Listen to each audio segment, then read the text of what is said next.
Welcome everyone to my stream. First time doing this, we'll see how it goes. Here we have in front of me is a box from Novel Keys that I just received today. Inside here should be 110 Kailh BOX Royal key switches. I haven't even opened it yet, so we'll go ahead and do that. Just a little quick flipperoo here, so you can see what's going on better on my terrible webcam here. I'm just going to go ahead and open this.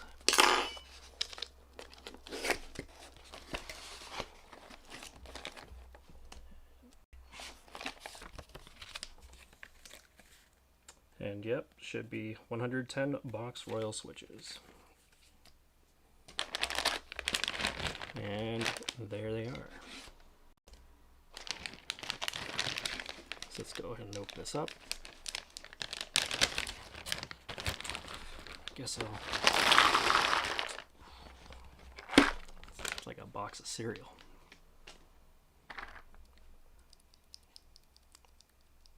So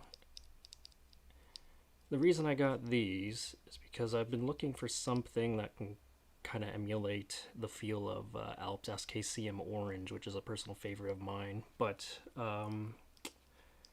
building an Alps board or finding an Alps board is kind of hard and out of my skill level, considering I've never really messed with keyboards before. So I was looking for something in the MX platform that would get as close as I can and at least play with it, see how it turns out. And this more or less sounds like the trick. As it stands, it's alright. It's definitely more tactile than the cherry switches like brown or blue or whatever. And I did get a tester ahead of time in order to kind of run through Kailh's different switches and see what I liked. And initially I was hung up either between going navy, which is what was the term for it? A click bar switch. So inside this switch is a little, not that you're going to see inside, I'm not going to disassemble this one, but inside this is a little metal bar, and a piece of plastic essentially rasps against that bar, and in doing so you get this very loud, very audible, but very, very sharp and very tactile click. Kind of reminds me of sort of like an IBM buckling spring, which I also grew up on. And I was very tempted by that, but what I decided to do with the Box Royal here is on my current keyboard, which is a DOS keyboard for professional, it currently came with MX Blue switches, which are terrible. And I've actually broken one of them. The left control doesn't even click anymore, so it's effectively an MX Brown now. But what I had done to all my keycaps is first I'd replaced them with PBT keycaps made by, I'm actually not sure who made them, but I had ordered them off KP Republic, which is, put a shoe on my head. I don't have a shoe, sorry. I can put a sock on my head.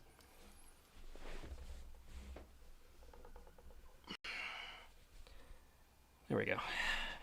So anyways,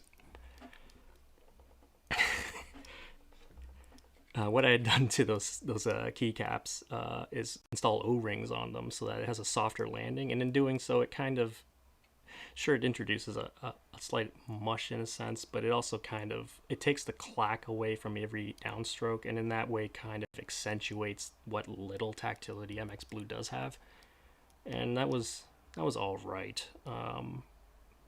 But I was hoping with these switches I could kind of do the same thing, but because of this stem design, as you see here, this is where it gets its box name. I don't know if I have a, I don't have a normal switch to show you what that would look like, but it would not have this box shape around it. The stem would just be this plus, and that's what the keycap mounts onto. But these box switches obviously do have this box around that, and because of cannot mount these O-rings onto the keycaps and have it have any effect at all in how the key travel works or the landing or anything. So what I did do was take this switch apart, as I'm going to eventually do with all 110 of these.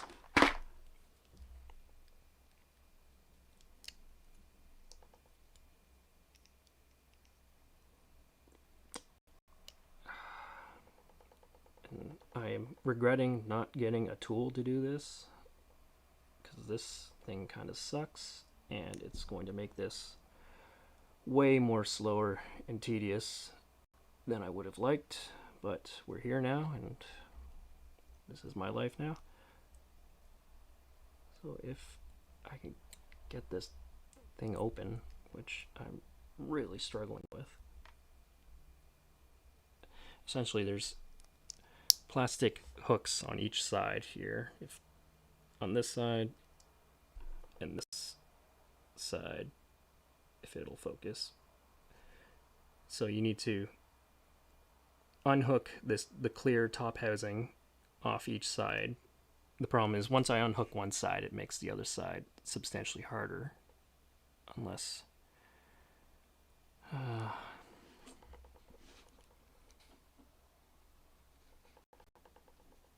wow, this is so much harder than I remember it being when I first opened this switch, because I've already opened this and modified it, and I was going to show you what I'm going to do, but now I am really riding the struggle bus right now.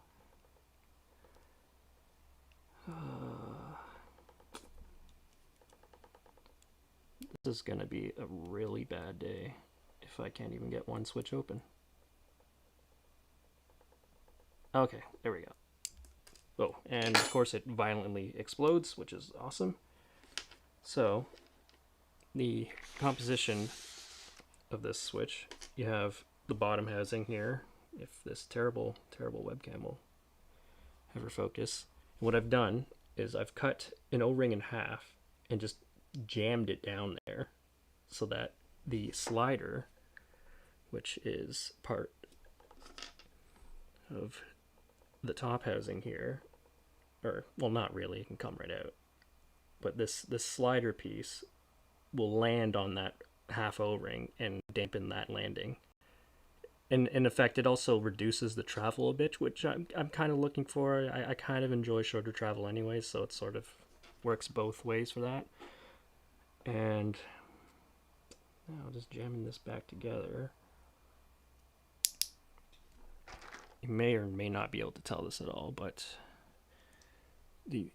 here's an unmodified switch which I've just received, and it travels all the way down, hits the bottom, comes back up, versus this one which I reassembled without putting the spring back in, so it's not going to do shit until I open this back up again.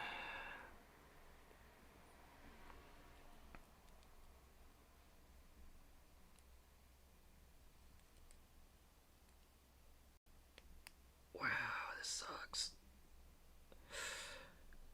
Come on.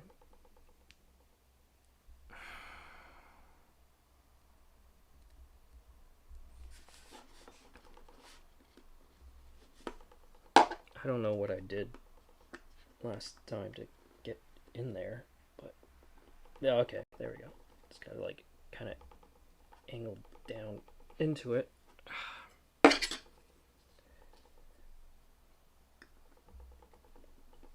And I'm very conscious that this thing could just slip and then fucking cut my hand, which would just be lovely.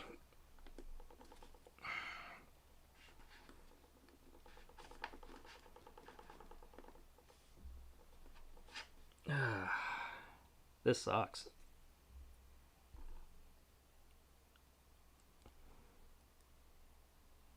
I'm biting a lot more than I can chew off right now, which is just fabulous. And the contacts keep stabbing me, which is just fantastic. The little prongs, which I'll use to solder onto the PCB eventually, they're very sharp and pointy, and they keep stabbing me while I do this, which is very pleasant.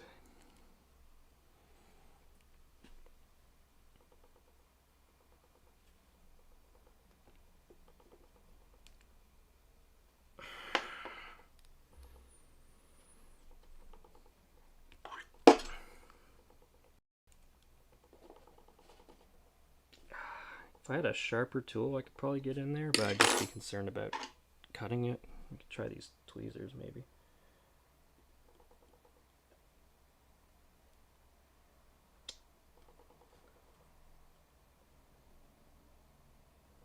Nah, that's not gonna do it.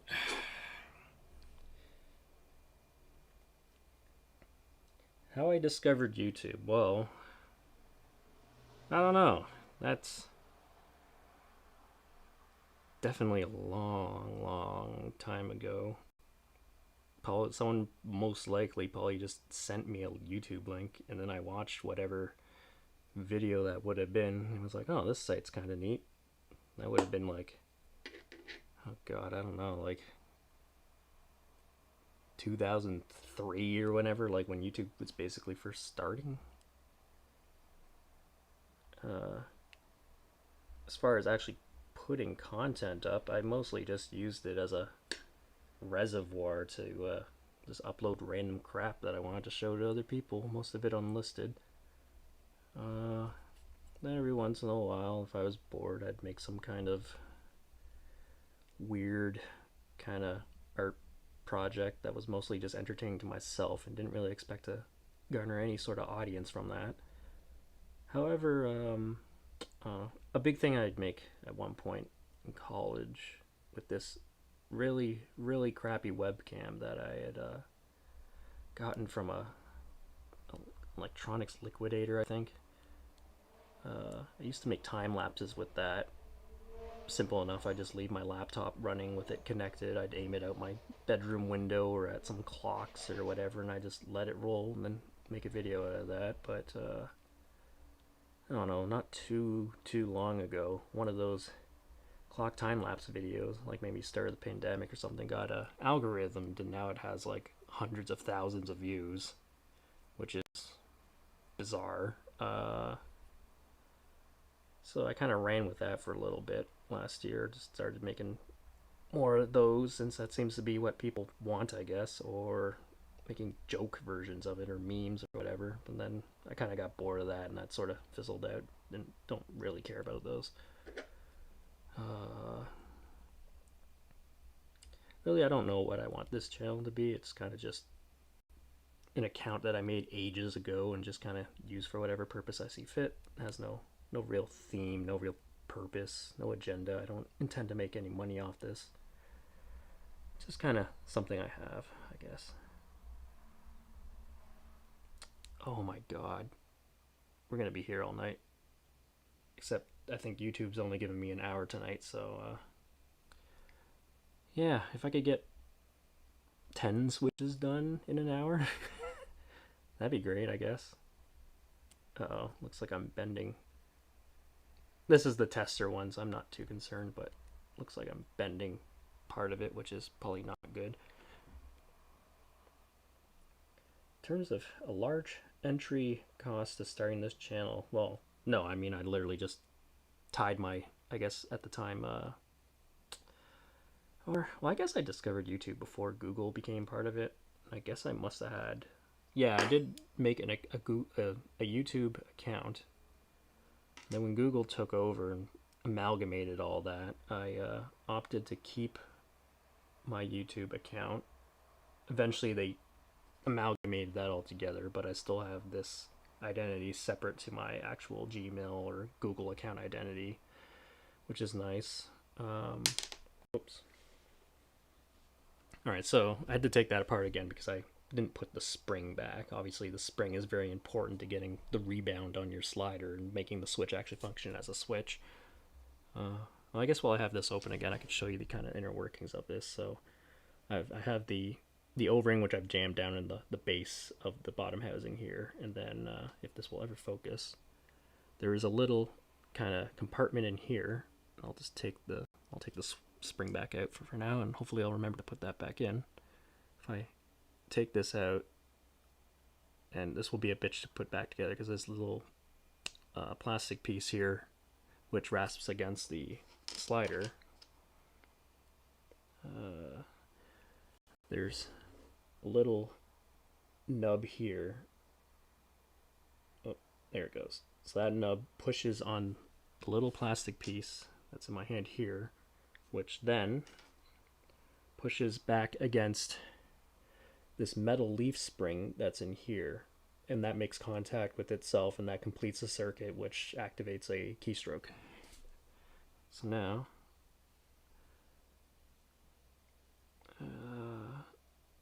this is hard to put back together because that little tiny plastic contact piece sits very precariously. And this might be easier with the tweezers.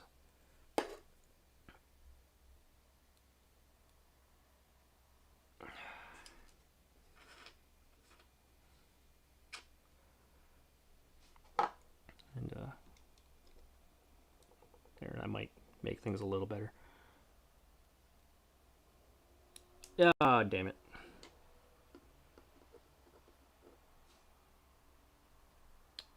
So this stupid little guy.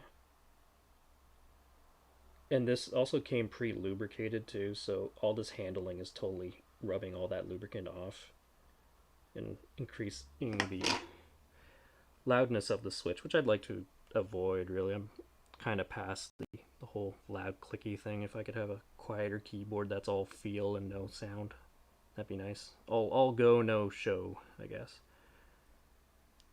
So that's been all reassembled, and I will put the spring back in. So springs back in the housing, bottom housing. Slider goes onto that spring. Slider goes one way. It has a little guide rail which follows it.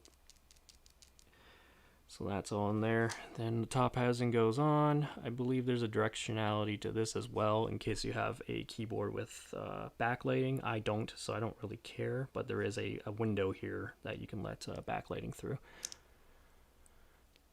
This top housing just goes back on there.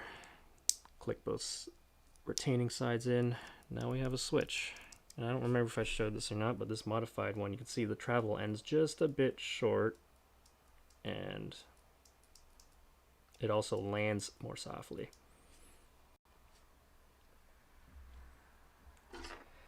Did I tell my parents I'm hacking keyboards? No, because why? Okay, so, well, that was one switch that I had already pre-modified, and that took forever just to disassemble that.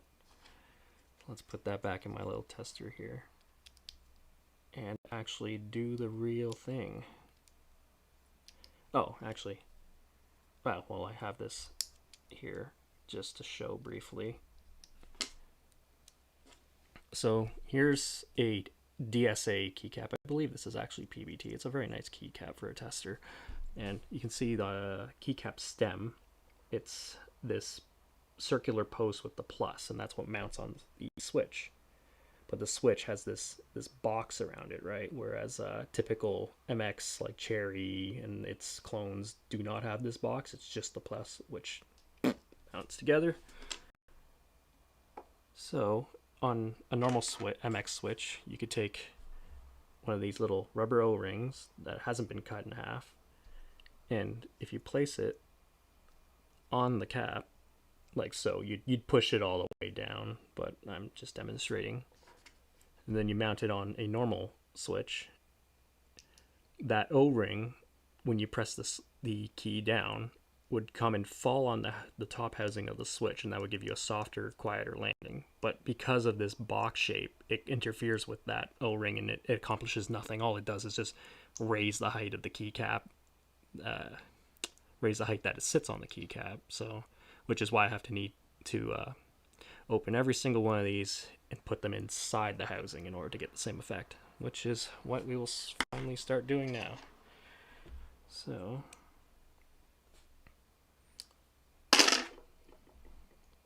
just put this tester back together.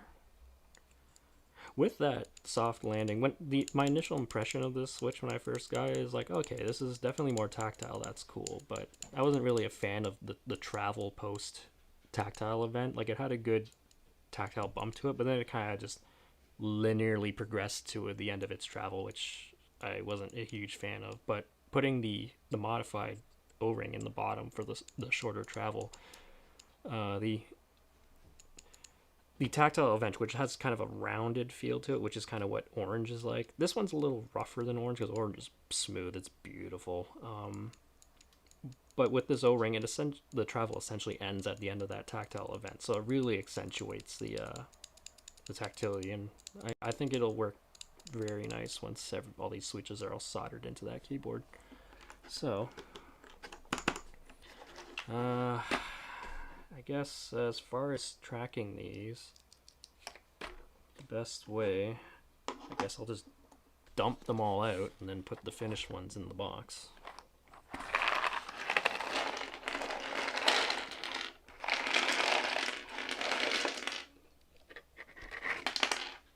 Oh, they gave me a little sticker. That's cute.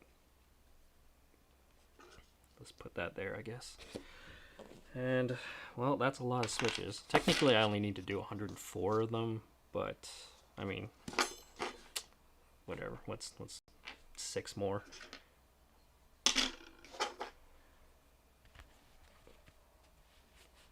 This sock is going to be the new fashion someday.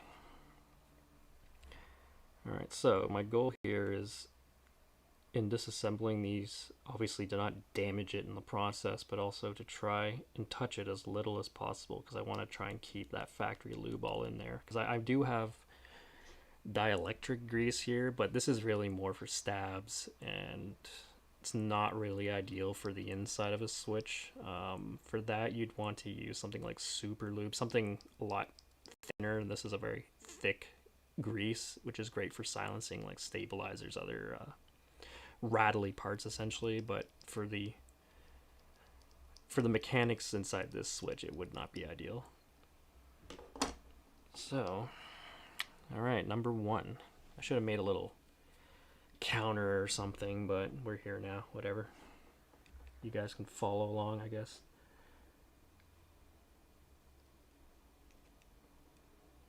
Maybe, yeah, this is gonna suck. Wonder if I could improvise some kind of tool for opening these. I don't really think so, to be honest. They kind of are what they are.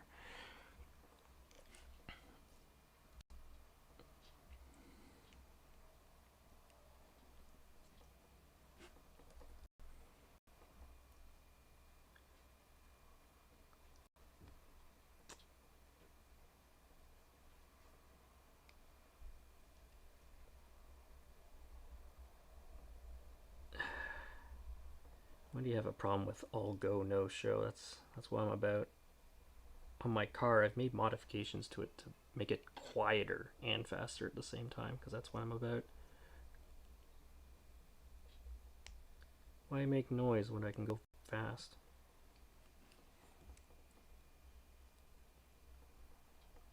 Oh, this sucks.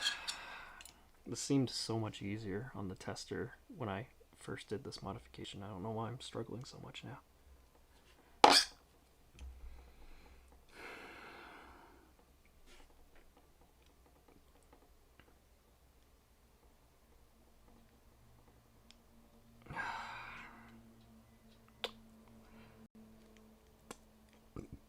Yeah, I definitely don't have that Brampton energy. Brampton's definitely the definition of all show, no go. You've got all the leased BMWs, the off-leaf leased BMWs and Benzes that have never had oil changes.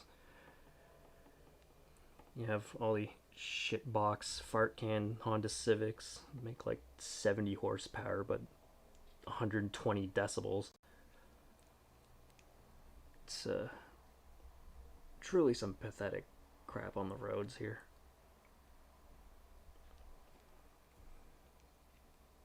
And of course no one can drive, that's just a given.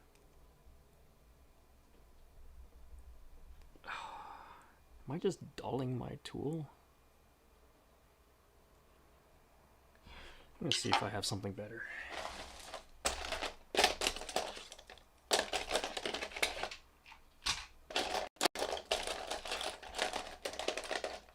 You know what, I think I was using this, that's why. This is way sharper. And it's like almost the perfect size for this.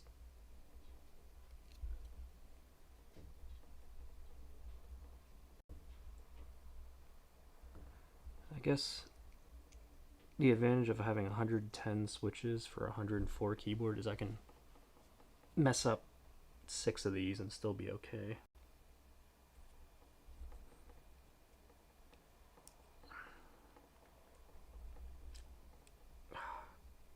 Unsoldering and then resoldering is going to be a walk in the park compared to this. Man. Oh, this is going to be pure mess ups for sure. Ugh. Okay, there we go. So, oh, I lost it.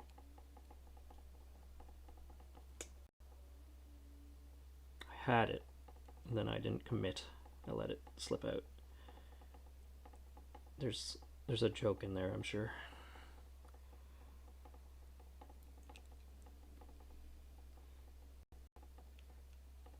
No, I'd use the broken switch as like the pause key or something, or scroll lock, which I joke, but those keys actually do have their uses.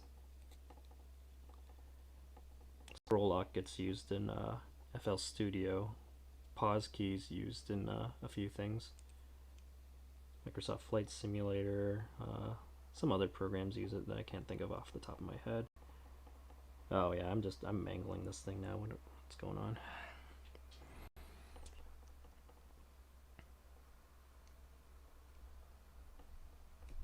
Maybe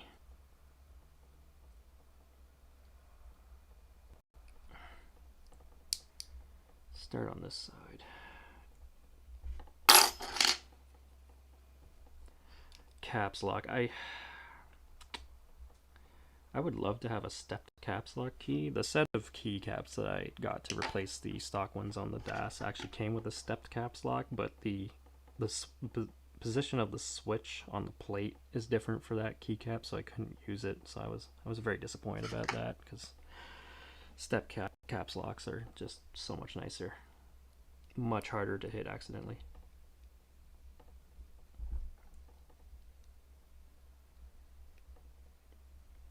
Oh man, this is bad.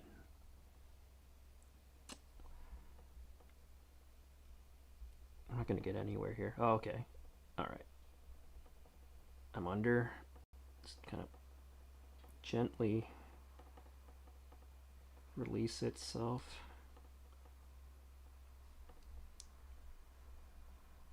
There we go. One open.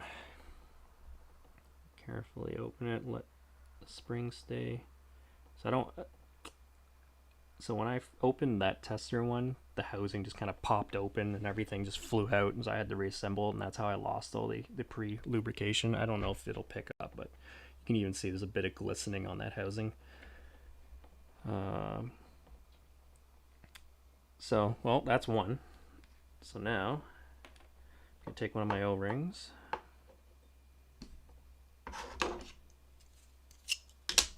I'm going to cut it in half because I can't fit the whole thing in there.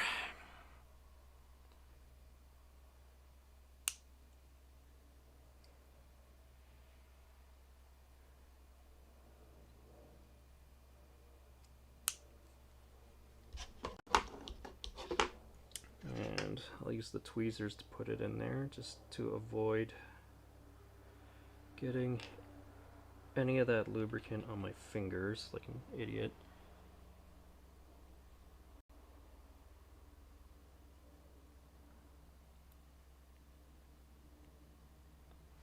And there it is, all sitting in there all nice and pretty.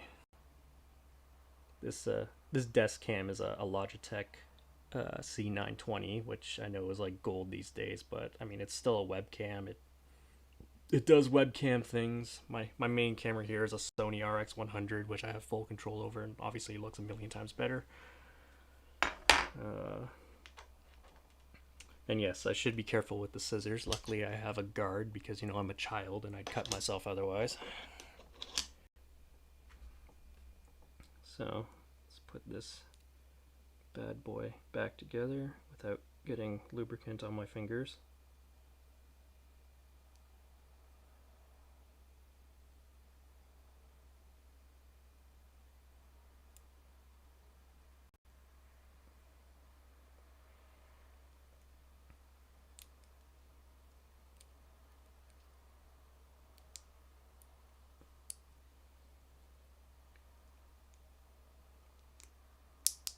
Wow, one switch, only 109 to go.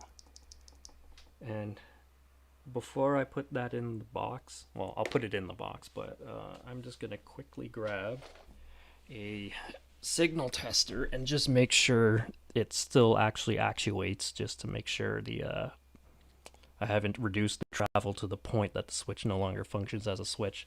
I did check this with the tester and it worked just fine, but I figured before I do all these, I'd rather be reassured that I'm not gonna be wasting my time here.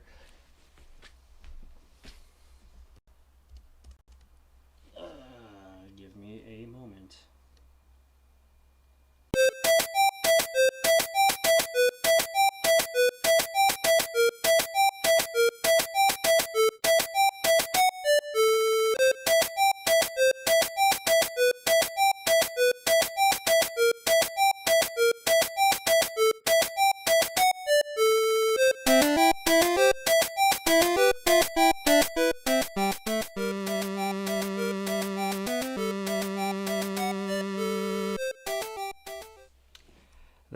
That was way too loud, wasn't it? My apologies. I also lost my sock, so I'll just redon that.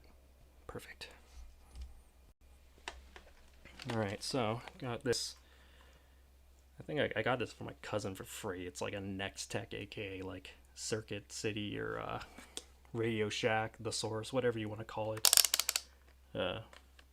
Garbo meter, but for just testing contacts, it does the job.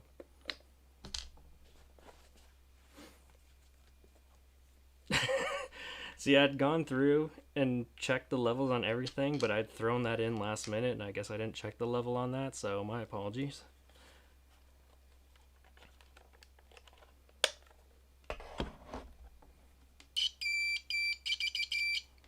Beautiful, I know.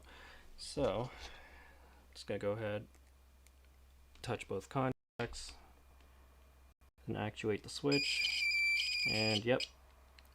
I mean, this thing is horrible, but okay, yeah, nice clean actuation. So I'm not gonna do that with every switch, it'll just take way too long, but I know that it works. So Switch 2.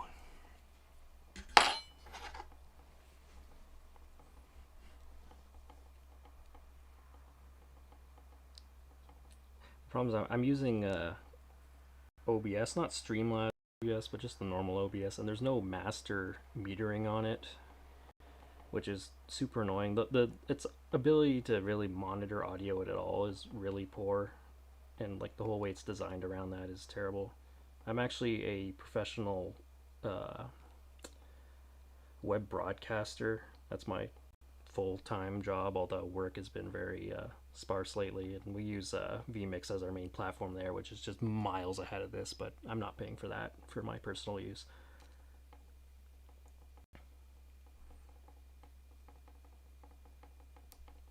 Let's what do I have that's rattling? It's very annoying. Oh well. Sick dab. I'd be dabbing on your ears.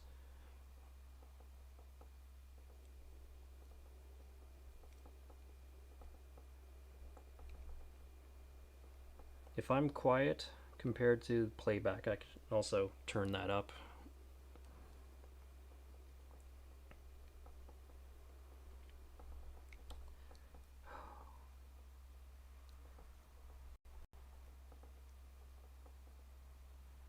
This would have been so much faster with a bespoke tool for doing this, because there's like slot. I know on the at least cherry switches, the slots on the side here, you can get a tool that just pops in there and just springs the whole thing open. I don't know if that tool works with these box switches. It doesn't. I don't really see where it would latch in to do that same kind of thing, so I might just be boned regardless. But I mean, I'm here now.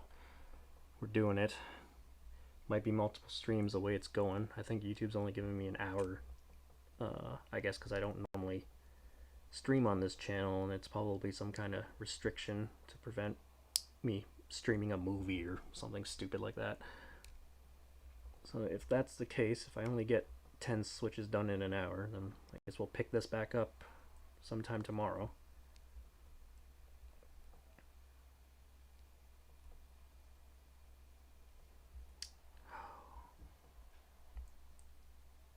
See, I don't want to dig this thing in there too much, because it will go through the plastic housing if I'm not gentle enough.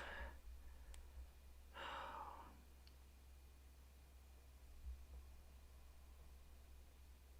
think the trick is if I bring the one side down almost so it clicks back into its retentions, it might make popping the other side easier, but getting that balance is difficult. Oh yeah, that's definitely the trick. Okay. Alright, we're getting somewhere. So that one's cracked open. Slowly let that. Haha. Alright. Take the other half of my O-ring. Jam that in the bottom of this housing.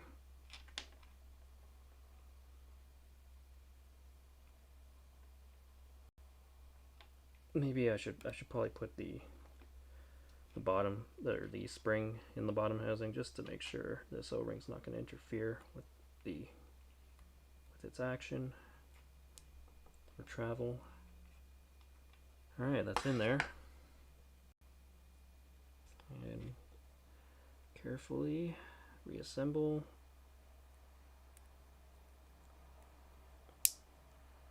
Alright, that's feeling good. 2.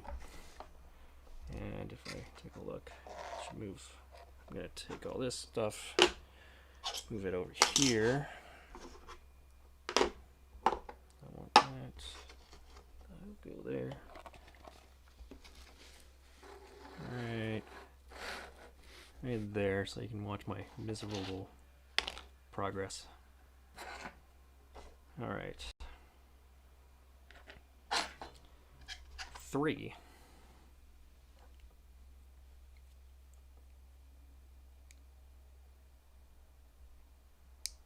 So I wonder if this tool is actually not bad after all. Because this tool is not as sharp, so it should do less damage. Oh, it actually went under there like effortlessly, so maybe I am making this harder than it really is.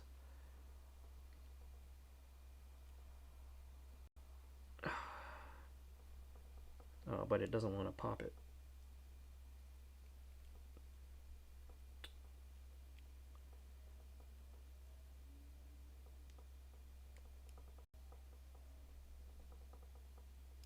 Okay, one side's popped, so try and get it close to reattaching.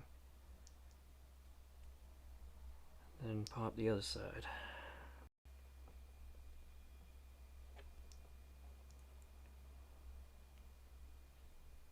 You know what? I'm an idiot.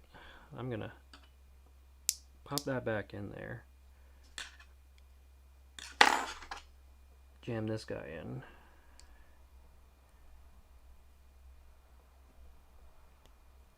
Alright, so this guy's in the one side. Now, take my other tool, pop the other side while it's still down. Should be way easier this way. Alright, now I can just pop the whole thing out. Okay, oh, it's awkward, but definitely much easier as long as I don't overbend it and crack the plastic or anything like that. Ah, damn it, I lost it. That might be... I don't think I'm dexterous enough to pull that one off. I'll just stick to what was working.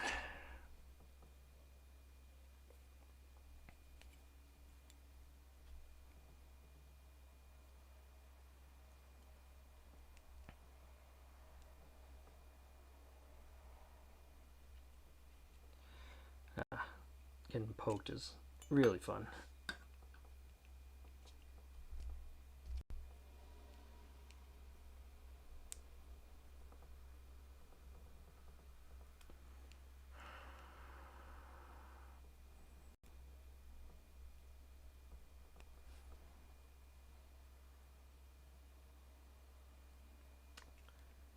Just going back to the old technique of trying to keep the other side low as I can as I try to get the other side.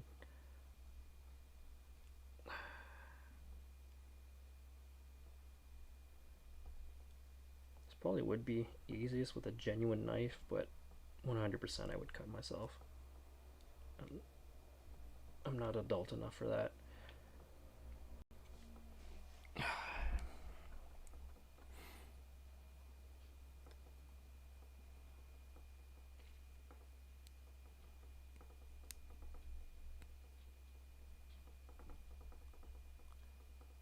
Oh man, my hands are already feeling it and I'm only on the 3rd switch.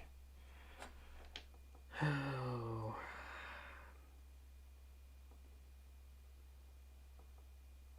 I don't really see any easier way of going about this. It kind of just is what it is and it sucks. Wonder if I just bend it off. No, I'm gonna break it for sure if I do that.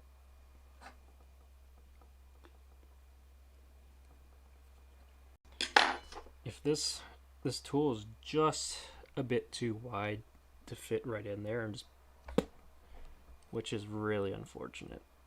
But actually, I might have something else.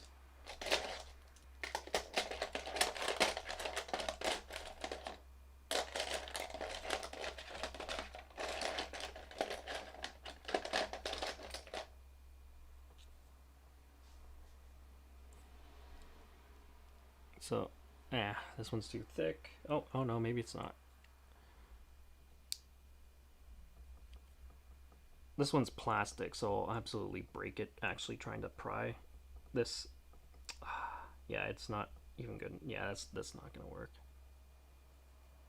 Or, I don't know, if I keep this in the one side.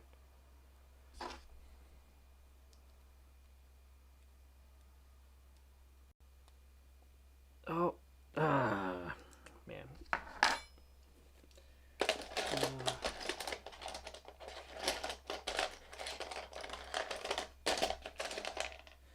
scanning photos sucks. I can definitely agree with that. Tedious.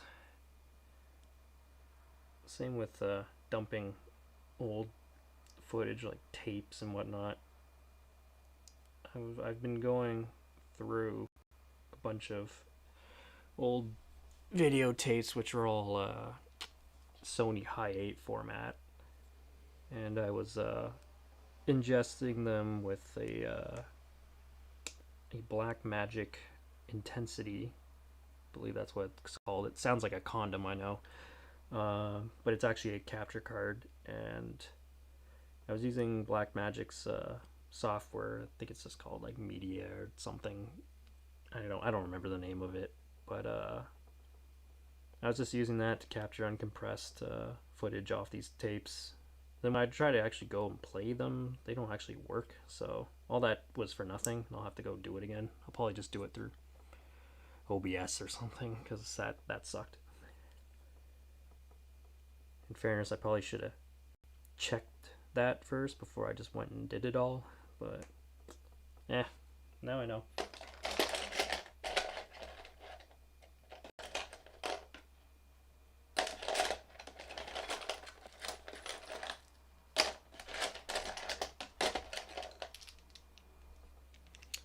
Just try a good old flathead. I've had this screwdriver, this crappy little screwdriver I got from like a Home Depot or a Rona or something, since like college 12 or so years ago, and I disassembled my entire laptop at the time with it, except for one screw, which I totally threaded. The hinge on that laptop, it was a digitizer tablet laptop, a ThinkPad X60 tablet. The hinge had gone on it, so it was just flopping around. And so this was kind of close to the end of the school year, and I need to study off of it, obviously use it for school and whatever. So I ripped off, or I ordered the replacement part. Didn't have a screwdriver, so I actually had to go to Home Depot or whatever, get this screwdriver. Took the entire thing apart with it until I got to that one screw that wouldn't. I stripped it, and it was like one of the last screws I needed to take out of the thing, but it was like on the motherboard, like in a super scary part of the laptop that I definitely didn't want to like slip off and scratch a trace and that be the end of it. But that thing was in there was no getting it out. So I went back to Home Depot. I got a drill, the cheapest drill they had, and I ever so precariously drilled this one screw out of the motherboard, and that was super nerve-wracking. But I got it out, and obviously I didn't get another screw back in there because that was just ruined. There was just a post in there now. But it was fine. It didn't seem to affect any structural integrity of it or whatever. If I remember, I slapped that all back together, and then I think I went to like one of my last classes before my exam or something. Like I literally slapped the thing back together and then like left to go to class.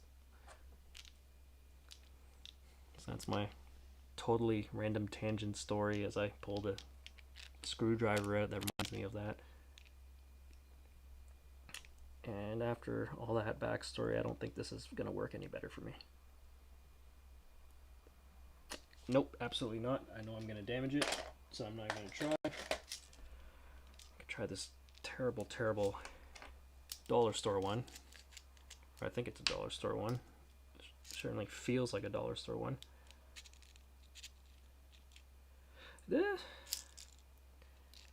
If this turns out to be really unsatisfying to type on, or even worse than the blues, that will be at least mildly disappointing. I mean, I don't mind the project, the work of doing this. It's kind of a, I don't know, hobby kind of thing. I've never messed with keyboards, or I've never soldered anything in years, like at least 14 years. So I've been randomly soldering random things together and desoldering them, resoldering them to kind of learn how to do that again.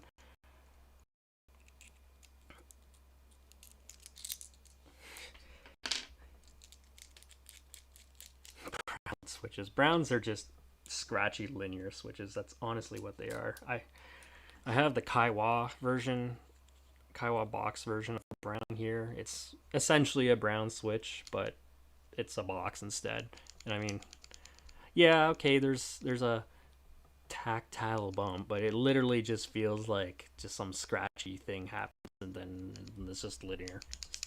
Whoa, whoop-de-doo. I mean, the blues just feels like a better MX blue, I guess. It's really these boys down here that were the more interesting ones.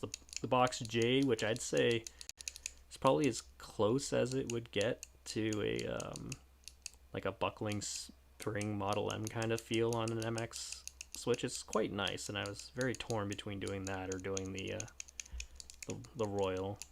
Box Jade is an even heavier version. I get tired typing on that. Similarly, the Hakko Royal Clear is like a much heavier version of the Royal, and that would just be exhausting. I think the Jade and the Box Royal are kind of the two to look for. Unless you want linears, then I mean that's a whole different thing, and I suck at gaming. I don't really care about that. I don't want a keyboard that's dedicated just to gaming. I know people type on linears and somehow prefer that. That's not for me.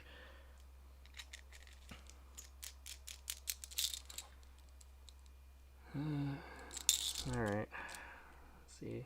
Oh, I can just tell looking at this really horrible flathead tip. Yeah, this is not... The tip is like literally the thickness of the plastic. That's not getting under there.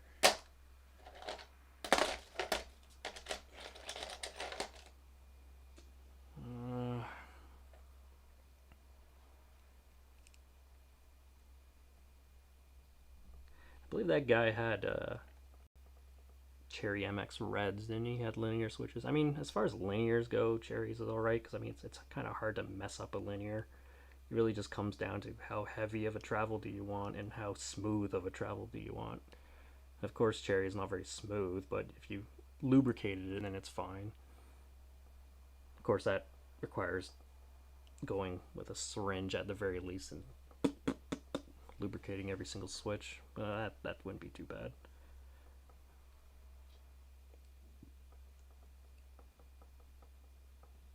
Oh, I like it rough, eh? These do have one. I wouldn't say it perfectly mimics the rounded yet tactile kind of hump that a SKCM Orange would have.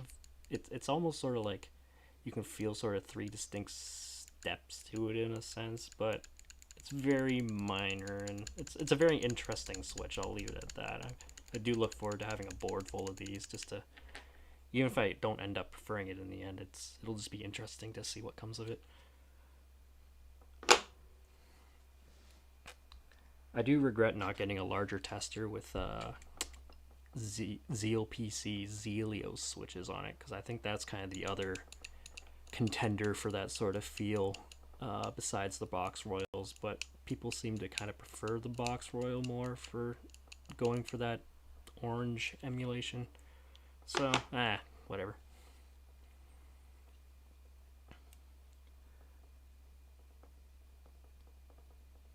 Okay. Give me your secrets, you bitch. Alright. Third switch is opened after many tangents and different tools. Just good old faithful metal spudger did the trick. So, cut me a new O-ring.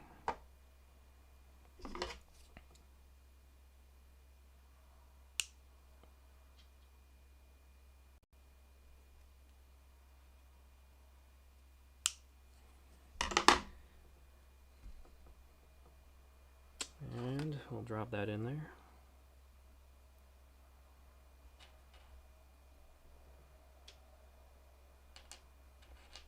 My hands are going to be murdered by the end of this. Ah, damn it.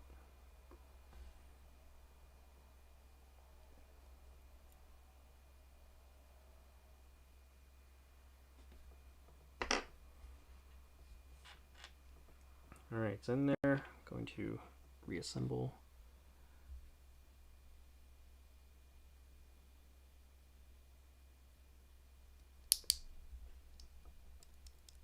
I can't even get it in the box.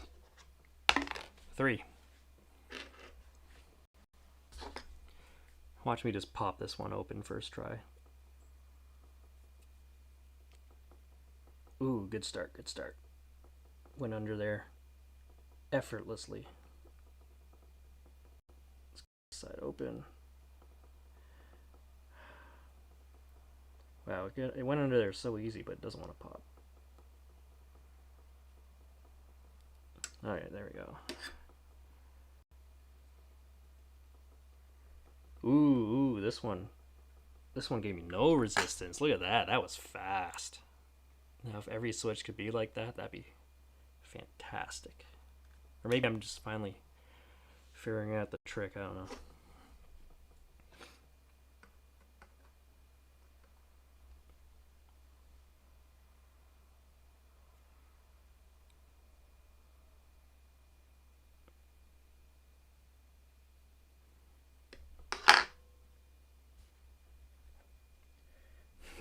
Just do one row of these switches on the board and leave the blues on the rest. That'd be weird. I guess I could just do the actual alphanumerics and leave the rest, but that's like the majority of the board. I might as well commit to it at that point. That's true. I was kind of contemplating getting like some kind of super cheapo either like a practice board or like a hot swap board or whatever, and I'd be able to actually see how these feel, but it just seemed like an added expense that's not so necessary. Wow, what am I doing here? What did I... What's going on? Oh, okay, I'm tripping out. I thought I'd somehow spun the slider 90 degrees. I mean, I could, once I've got like 5, 6, once I've got like 7 or even 14 switches done, I could just load them into here and just spam on this and see how that feels. Could be a kind of an I can't words, but could try that. I do have plenty of extra keycaps of my PBT set that I could just swap in here, like F keys or whatever. Just go and see how that feels. So what is that? That's 4.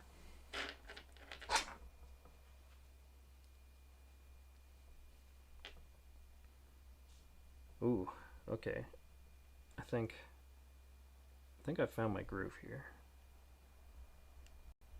I say that, and now this one's gonna take ages to open.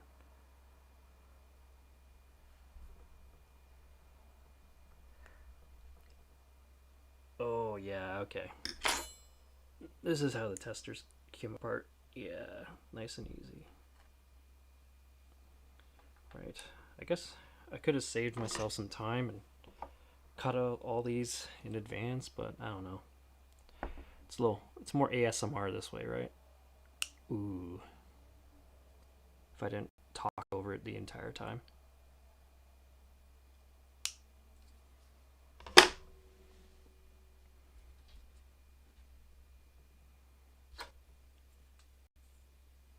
Of course, I'm using a $20 shotgun mic I bought on eBay like 12 years ago in college.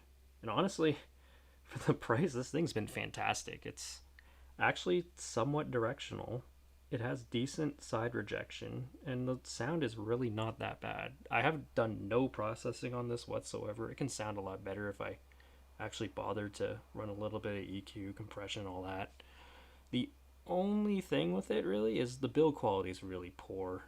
It's definitely kind of falling apart now, and it's an Electret, which means it takes a AA battery, which is kind of annoying, and the noise floor is fairly poor on it, so if I overprocess, that becomes very apparent, which is why I've kind of opted to run this mic straight, and hopefully it's loud enough. I do have my gain control right here with me if it's too quiet. I dropped this one on the floor, so I'll just put the slider on. And the housing, correct direction. Just carefully get that all nestled together. Click it on. Feeling good. Interestingly enough, the tester one, because I had rubbed all that lubricant off of it, it actually does have a click to it now. Whereas these ones, which I've made sure not to do that, don't. So I imagine over time as these dry up, it'll probably start to have that little click. So I guess I'm kind of going to end up with a clicky switch in the end, but that's okay.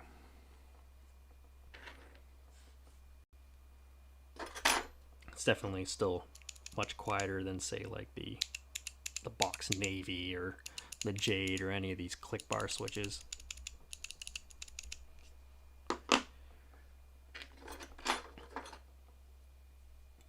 I guess once I start unsoldering the blues from the keyboard, we can kind of do a cross comparison of those two. They're terrible, terrible click jackets. Such raspy, rattly, garbage, terrible design. I don't know what makes Cherry so popular in the mainstream.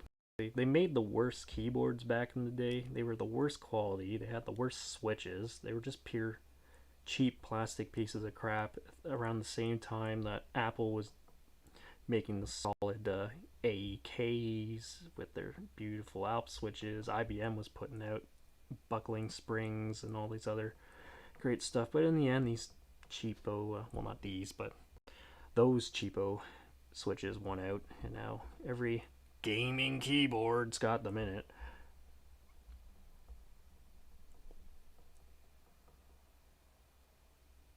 And now you have all these companies making these variants just for the people who are stuck on MX platforms but want actual feel to their switches. Well, I popped the one side and clicked the other at the same time, so that was a lateral move.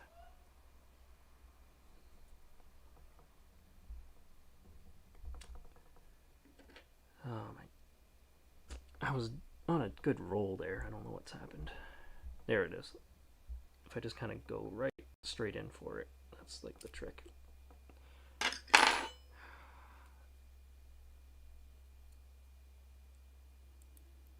Oh, I dropped the spring and my sock.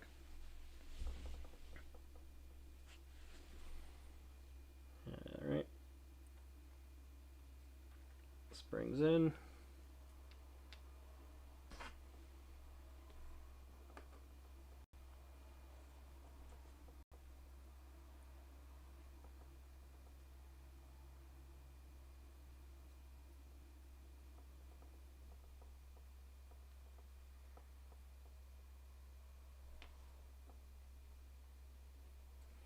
It's nice and seated in there.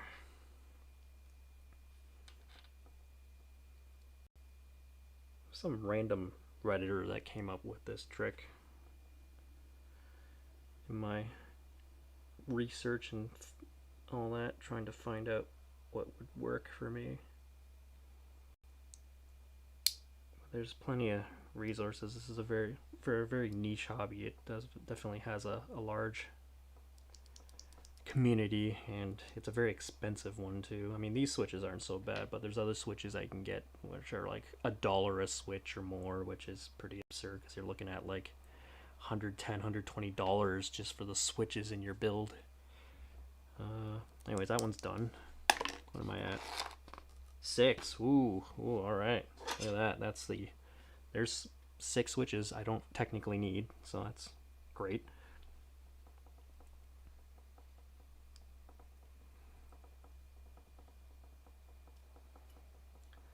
I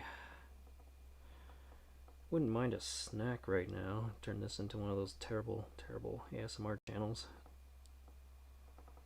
I'm not gonna do that.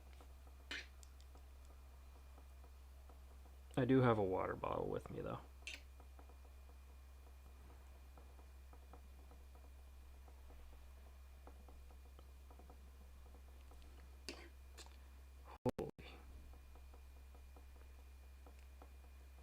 There it is.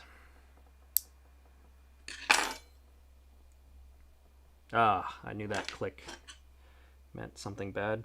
I did another lateral move. Pop one side, lock the other. There we go. I don't want to pop and lock.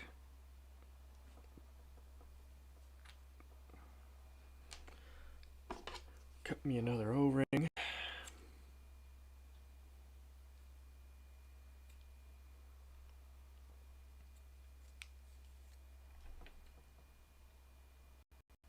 Just give me a moment here. I'm just going to check.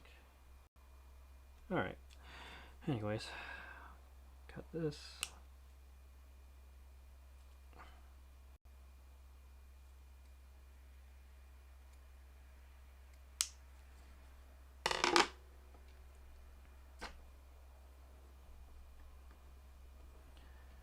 Oh. Dump that guy in there.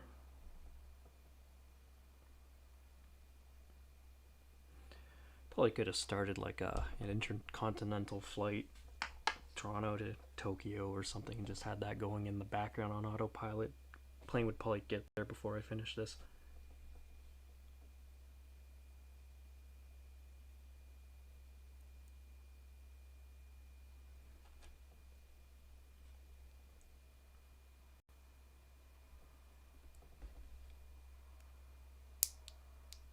All right.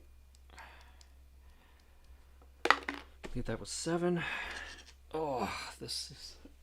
I'm just sitting on my floor here because it kind of worked out the best for... Lost my sock. I don't know when that happened. But sitting here on the floor kind of worked the best for the whole EV setup here. But obviously it's not comfortable. It's not really doing well for my back. But whatever.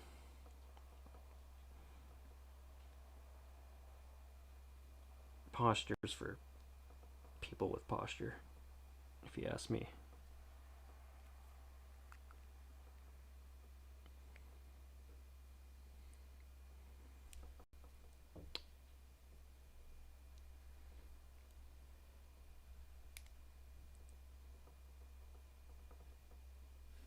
What is making that sound? Oh, I think it's my desoldering pump. I might regret not getting a nicer one. This is just the one that came with my soldering iron, and it likes to go off on its own a lot when you prime it. So that's probably going to be really annoying later, but we'll see. I'll just put that on the floor for now so it's less annoying.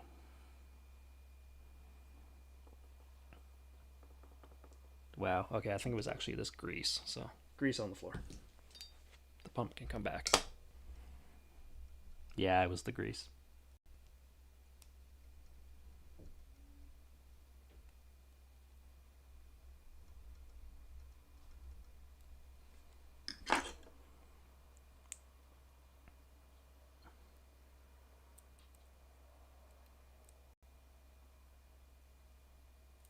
Wow, this, there we go. Spring didn't want to separate from its slider. I was going to say it's slider cousin for some reason. This isn't Alabama. I believe these came from West Virginia. Morgantown, West Virginia, Mountain Mama, country road, take me home to the place I belong, West Virginia, Mountain Mama, take me home, country road.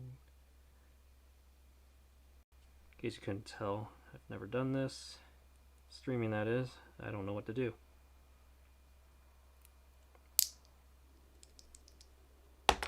What was that, 8? 1, 2, 3, 4, 8. Yeah, cool.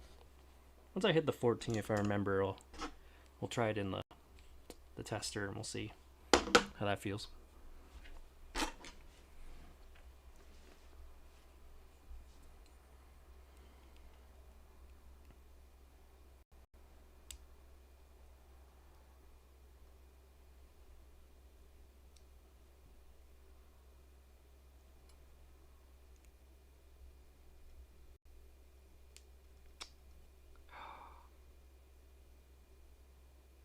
only there's some kind of way to hold the other side where I need it to be. There, that's not bad. Oh, lost the spring. I need to also avoid handling the slider if I can manage it, because the slider itself does also have a bit of lubricant on the part that presses on the other receiving end, which then presses on that leaf spring that I had showed before. So the slider is lubricated at that part. The little tiny plastic piece is lubricated in there. And then I'm assuming the leaf spring in there is probably also lubricated as well. This particular top housing actually looks pretty clean, but some of the other ones look pretty wet, so that's hit and miss, I guess. That obviously makes no difference. That's probably just how they applied it when they assembled it.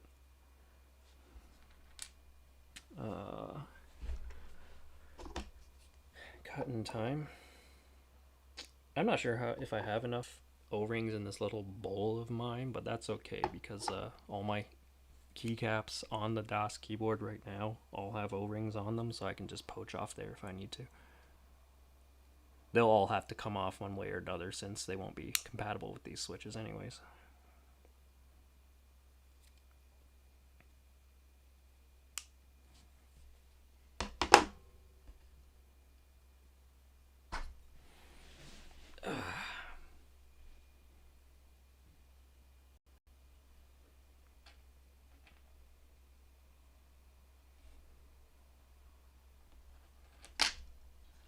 There we go.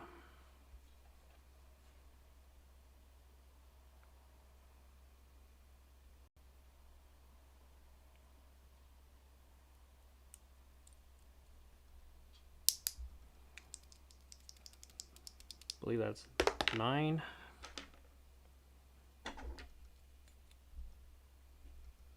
Yeah, 9.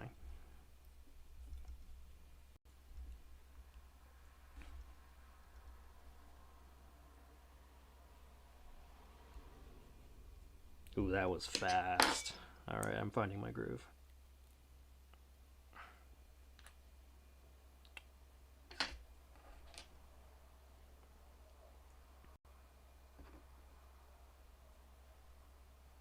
So I realize we've been going an hour 37, including all the pre-roll. So I guess my suspicion about being limited was unfounded. I guess I can go as long as I want, so let's 10:16 now. Let's just keep banging it out while I'm finding my groove here. Maybe we'll get them all done, who knows. I got time. Too much time. That's why I'm here, rebuilding switches.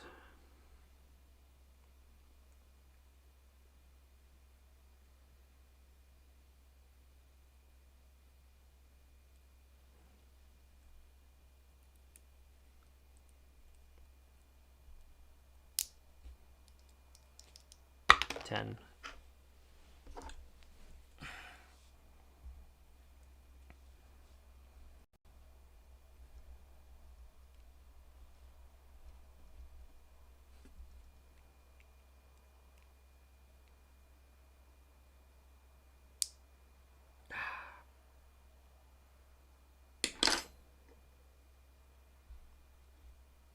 Oh, really? 3?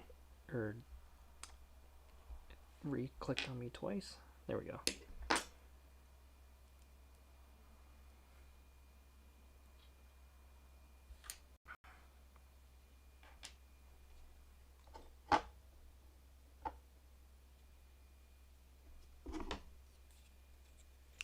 Did I?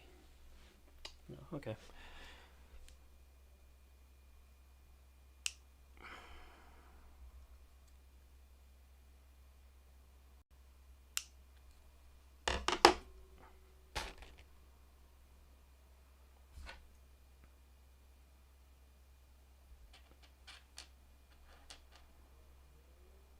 The scissors I'm using are actually my work scissors that I bought from a dollar store because I needed scissors to undo a bunch of really haphazard zip tie rigging, and I still have them, and they're actually not a bad pair of scissors. They're still decently sharp, and the guard has a very crappy sharpener built into it. I don't know if it really does anything, but the blades have totally held up all this time, and I've really abused them with all sorts of stuff too. So, dollar store Farberware, that's not bad.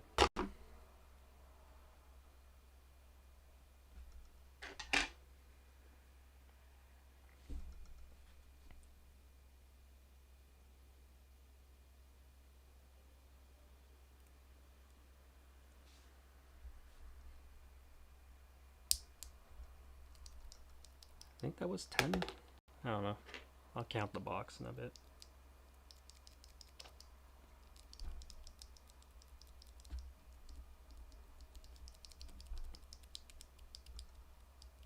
You know what? Maybe what I'll do is I'll do one row of the modified switches and one row of the unmodified. Then I can just compare them that way, see how it feels. So let's pop all these buggers out.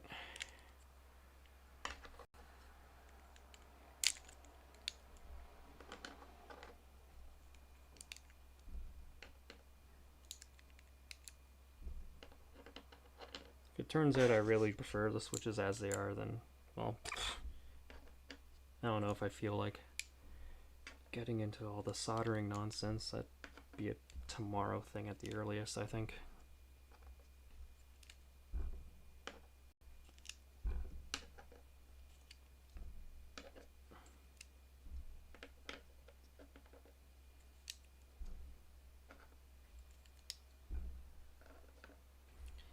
Alright, so there's my bare tester frame. Let's put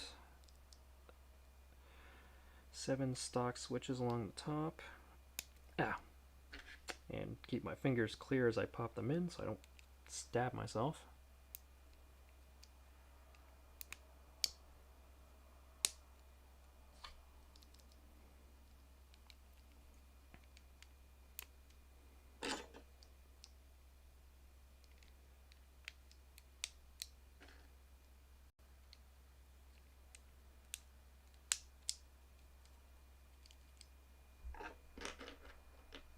The keyboard is a DOS keyboard for professional, yes. I like it because it doesn't look like a gamer keyboard. It has a nice volume wheel on it. It has simple media controls that are handy sometimes. The extra features are the kind of features I want, basically. The sleep button, maybe not so much, but the USB hub is handy. The little media controls are handy. The volume wheel's nice. And it doesn't have any superfluous stuff like Internet Explorer button or any of that stupid stuff, or weird macro keys or any of that. It's a fairly standard 104 keyboard. Alright, I mean, just rattling on them like that does feel pretty interesting. Let's put 7 of our modified ones in the bottom. And once I do this, I'm going to grab some keycaps and jam those on.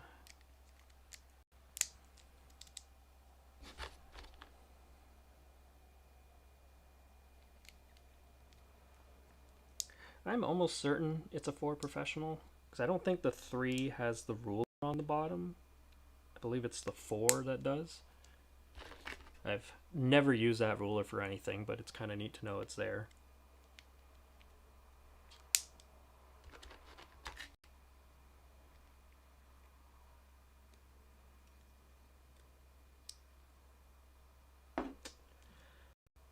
I feel like prying these out after might be kind of annoying.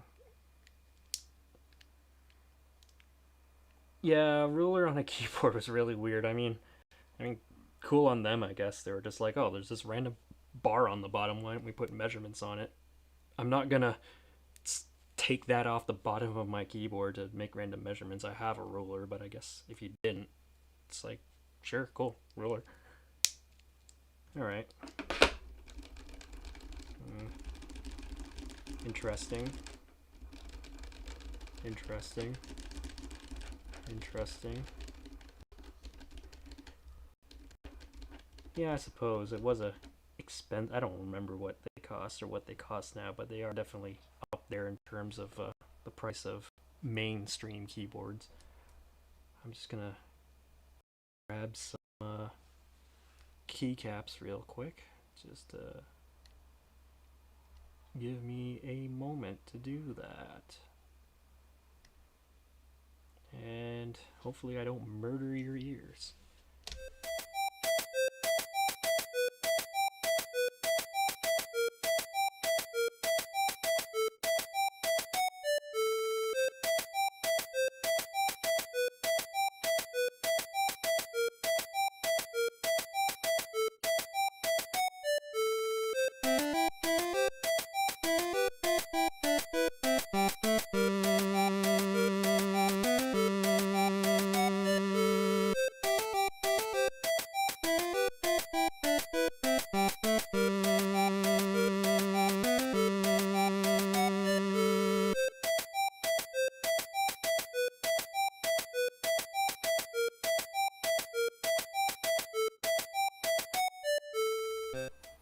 Alright, the sock's gotta go. Every time I move, it just falls off, but yeah.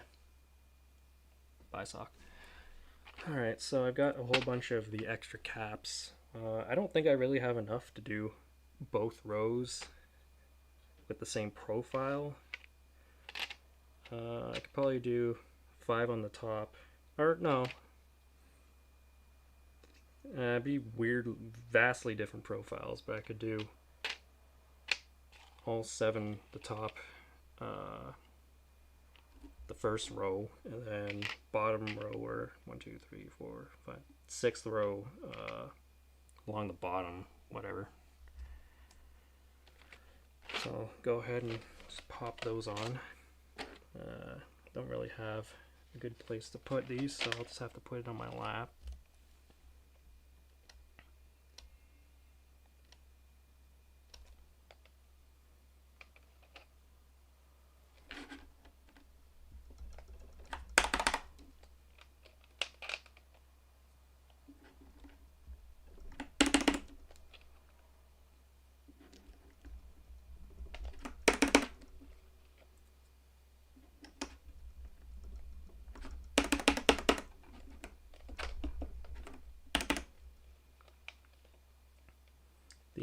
The fit of these keycaps on these box switches is definitely a fair bit tighter than the typical MX because of this box design. It's kind of grabbing it on both ends. I know earlier box switch designs, the tolerances of them were a little thicker than they should have been. I believe the reason for that was because the specific vendor that had requested the caps for their production wanted that for their caps, I guess, which had a higher tolerance on the plus in there. And what happened is those ended up going out to market, and these switch stems would actually crack some keycaps. But apparently they've recalled, and that's no longer an issue. I mean, these do feel kind of stiff going on, but they don't feel suspicious or dangerous or anything like that. I'm not concerned about it. I mean, these keycaps weren't very expensive anyways, so I'm not all that concerned if I break one. I won't cry about it.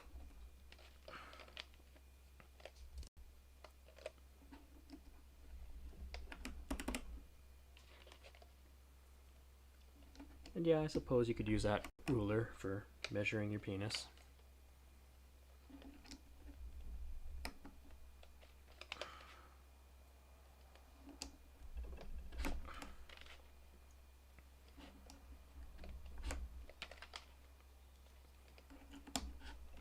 Alright, let's see.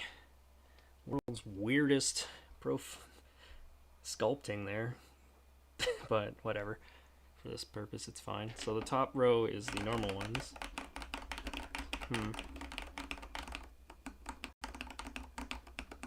So it's interesting because there's the same resistance that it has coming down you almost sort of feel it coming back up, which I mean, technically it is. It's rubbing the same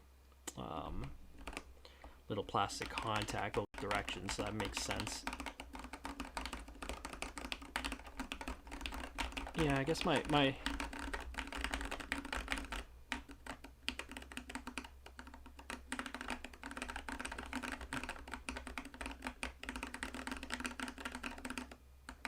having a whole row of these now, I do actually appreciate them more in their stock configuration than when I just had the one tester to work with. Like this already, I think I'd prefer over the blues that I had, the MX blues that I have for sure. Because it's both more tactile and quieter, and there isn't that same kind of terrible rasp from the click jacket.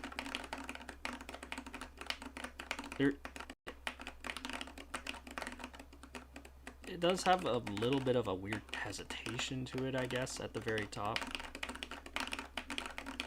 Let's try the modified ones. Ooh, they're substantially quieter to start off. There's no clack anymore because we've dampened them. Like, for example, here's our top one. Here's our modified one. Stock. Modified. I like that subtlety of it. Ooh. They're both very nice, to be honest, now that I have some context to it. Like, I would be perfectly happy with the stock switches. The only thing I might complain about is I like to bottom out, and there is I've gotten very used to my damped MX Blues with its shorter travel, so it feels like my fingers have to travel an eternity to hit bottom. Compared to my modified ones, where pretty much right after that tactile event, it's hit its bottom. And both very, very interesting. I think I'll enjoy. I would enjoy either one. But I think I like the quieter sound of these dampened ones, and I like the shorter travel. And I'm very much looking forward to having a full board of this, and I can see how that works out. But yeah, that was a good little experiment. So let's go ahead and take all these caps back off. Wow, they're definitely on there.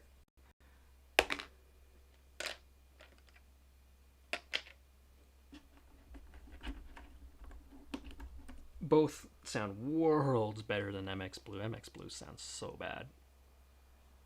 The click is just terrible. Plastic on plastic click jacket nonsense, and it's got this horrible rasp to it because it's literally just this plastic jacket that surrounds the slider, and when it reaches a certain point, it just kind of slaps itself down on the bottom of the key switch, and then kind of retracts itself back up on the upstroke. So it's just. I do have the keyboard behind me. It's plugged in though, but I could probably try and pull that out.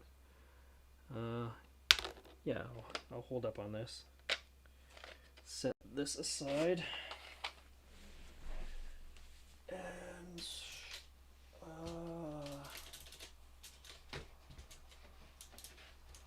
oh, I think there might be enough slack here to make this work.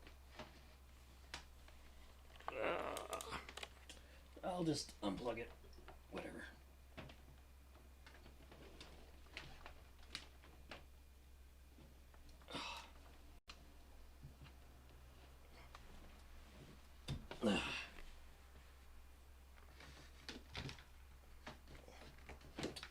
Come on.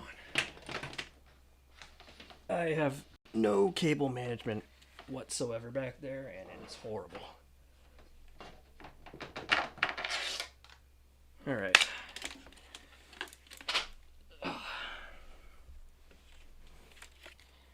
So this is the keyboard in question, the DOS Keyboard 4 Professional.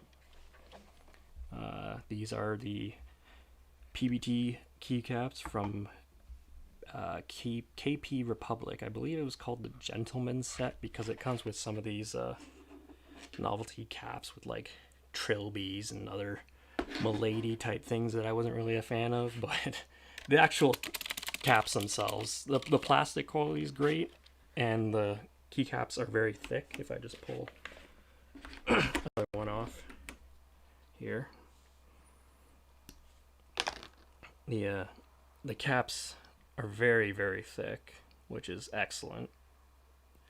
My only complaints about these caps, just give me a sec here, is that the legends and the color aren't very consistent. There are some keys that are noticeably darker than others, and some of the legends, I know, well, yeah, like shift and enter and stuff like that, they don't really quite match up. The consistency is not that great, but I mean, it doesn't really bother me. The feel of them more than makes up for it. And it's all MX blues with O-rings on each cap, and that's what that sounds like.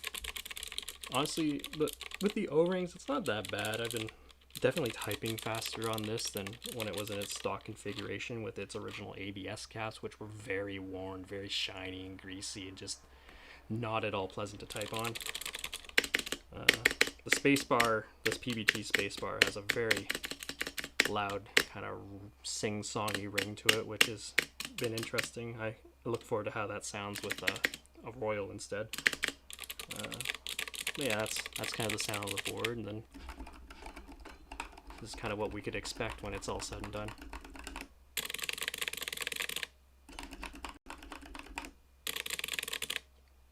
Stock, modified, and MX Blue. Modified, stock, modified, MX Blue. Alright, enough of that.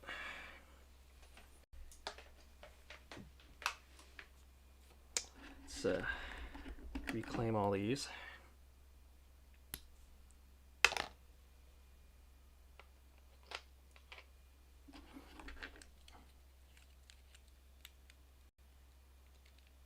One more. Oh, what? How they sound?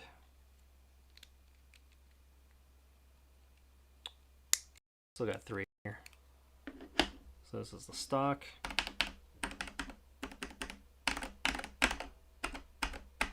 And modified.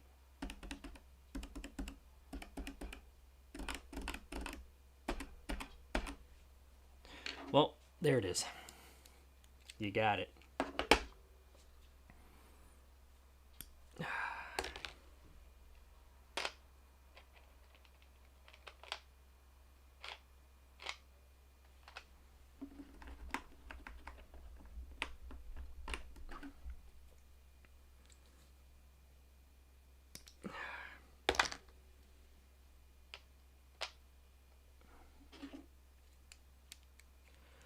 The bag of switches, I believe the going rate for these switches was 50 cents American per switch, so it ended up being like 55 American plus shipping and whatever.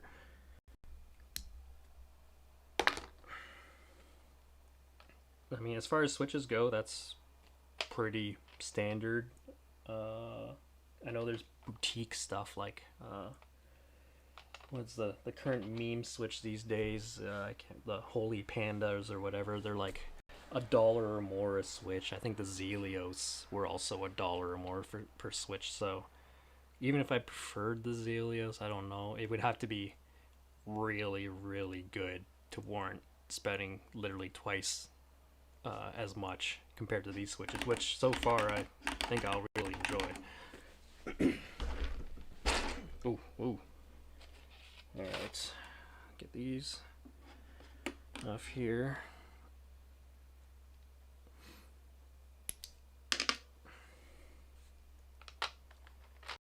Here are the three of the novelty caps. You got the trilby, the shoes, if it'll ever focus. there, kind of, and a tuxedo, I guess. It's very very milady-like. That's okay, I'll just keep those in the box and never use those. Did it also come with a yellow enter key, which might not be so bad. That might be kind of cool. I'd love a blue enter key and kind of a homage to the IBM ThinkPads of yesteryear, but I could probably find a single key somewhere for that.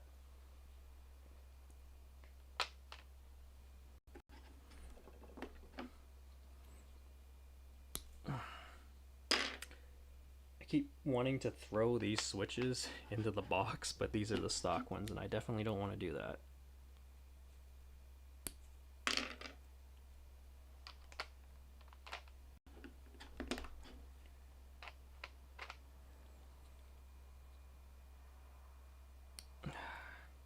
I guess another easier way to go about this is you can get landing pads, which are just little like soft pads that go around the housing and accomplish essentially the same thing as an O-ring, where the keycap lands on that pad.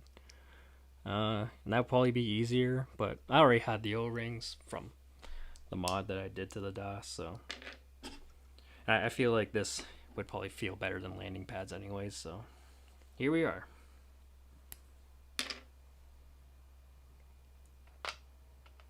And of course, if I'd not gone with a box switch, then I wouldn't have to even do this.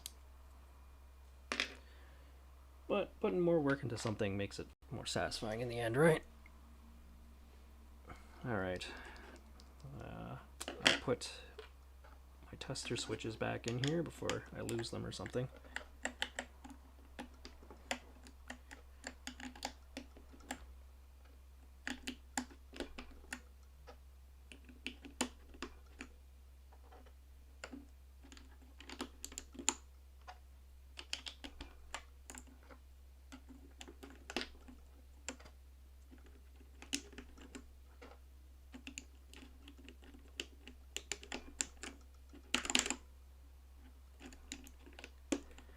Now this would be a keyboard where every switch is a different switch. Now that would be a typing experience.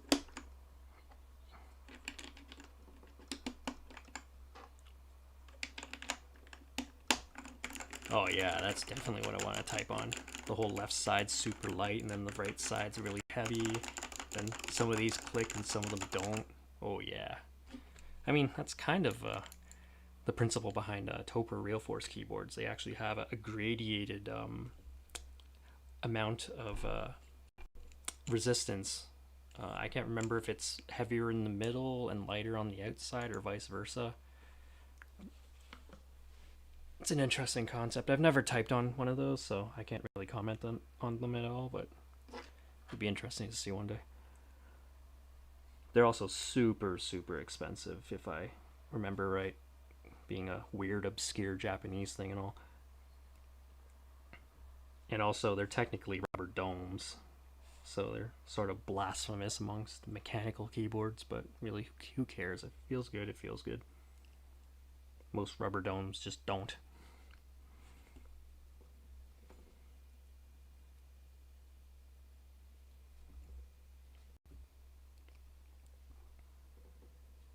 There are plenty of good rubber dome keyboards, though. Actually, the Dell Quiet Key back in the day was a very solid rubber dome keyboard.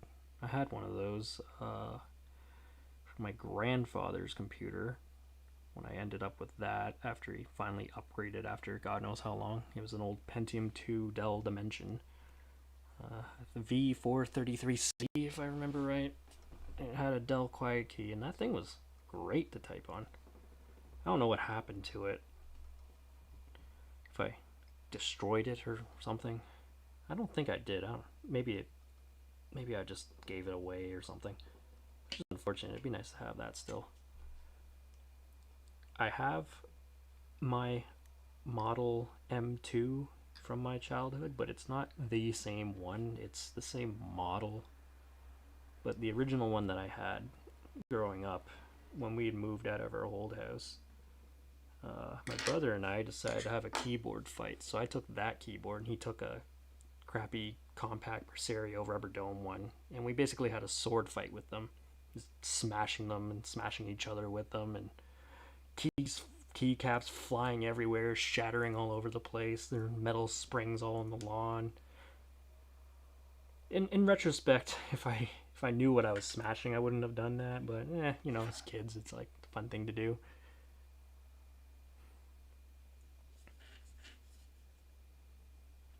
Granted, the M2 is definitely the least valuable of all the IBM buckling spring keyboards. Even though I do like the form factor of it, because it more or less resembles a modern keyboard. It doesn't have the heavy, bulky design of a normal Model M. But that also means it's a lot cheaper, flexes more. The whole build quality of it's definitely lower. The typing feels still there, but it doesn't have any sculpting either. The whole board is flat, which feels kind of weird to type on. Um, I do have these keycaps are cherry profile, which I know is a little less sculpted than OEM, but it still has a sculpting to it, and I've come to quite enjoy that. So having a completely flat keyboard is kind of weird. Plus, the IBM Model M2s were also very, very prone to capacitors failing, which the one I have now uh, has happened. And at some point, I'll probably take that apart and replace those caps. But taking it apart is kind of precarious because of its design. It's very easy to damage in the process. So the the uh, the stabilized keys, such as like the spacebar, used plastic stabilizers, which were very easy to break in the process of removing them. So that's not something I would look forward to doing. The one I have now, I got from a thrift store. I think it was Talese. It was like $2 or something. I saw it and I was like, oh, that's my old keyboard, so I bought it. So I mean, it wouldn't crush me if I destroyed it, but it would suck to not have a working. I don't know how rare they are, but I'm sure they're not common. So I don't really want to potentially damage the thing if I can avoid it.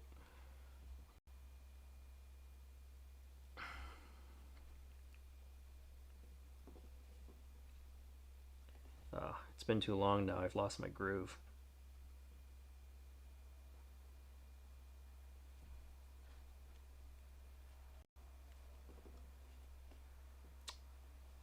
I was doing so good up until I did that test. What happened? There it is. Yeah.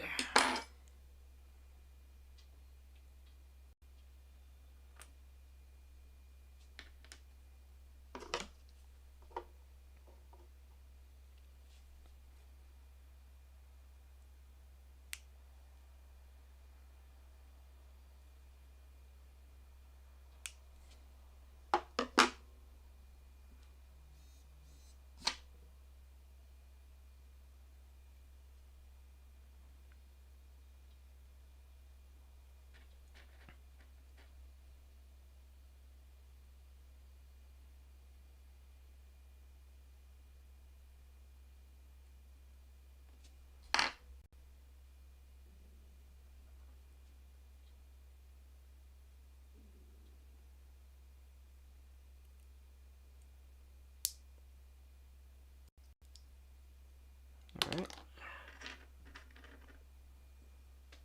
Just gonna quickly check out what's going on in the rest of the world right now. Just for my sanity.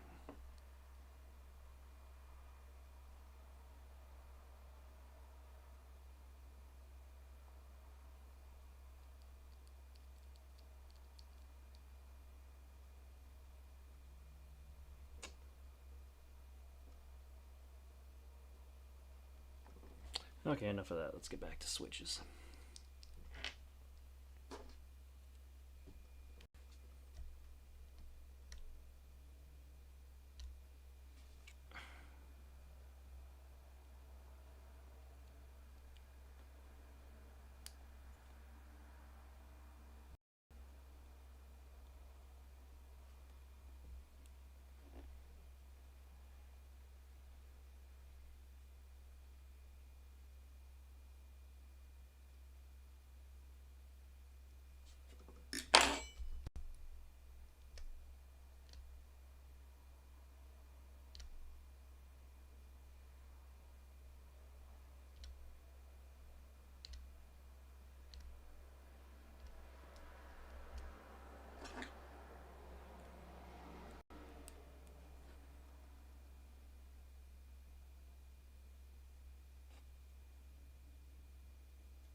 Alright, and given I have no viewers at the moment, I'm gonna go to the bathroom and be back.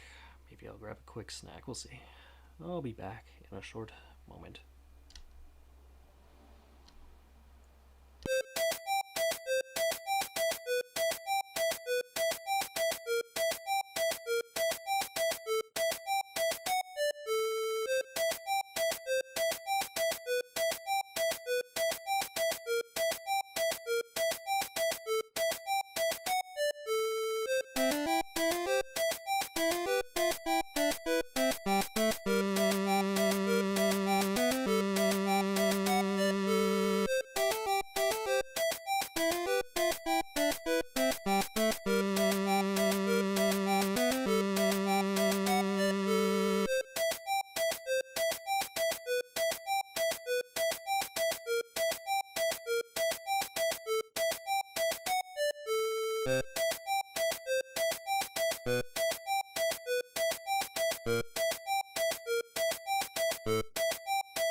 Alright, Alright,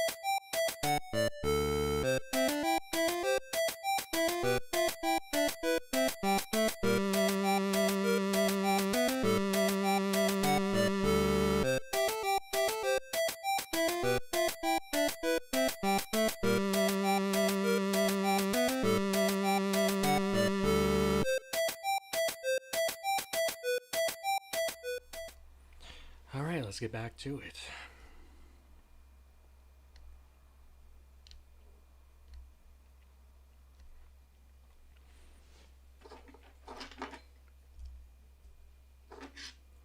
I did just crush a pack of digestive biscuits. That'll keep me going.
Oh, should I eat more than just digestive biscuits?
Oh, I lost it.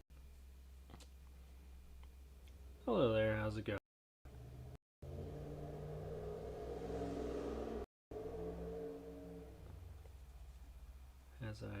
What I'm doing here is cracking open all these Kailh BOX Royal spring key switches and inserting these half O-rings into them. I've been cutting apart O-rings into halves because they won't fit in the housing, but what I'm doing is jamming those into the bottom of the housing so that the slider hits them on the downstroke and softens the landing while also reducing the key travel, because that's kind of a feel that I'm going for with these switches. It's obviously very tedious, and I was really struggling with opening them at first, but I think I've found my groove, and we're making decent progress here.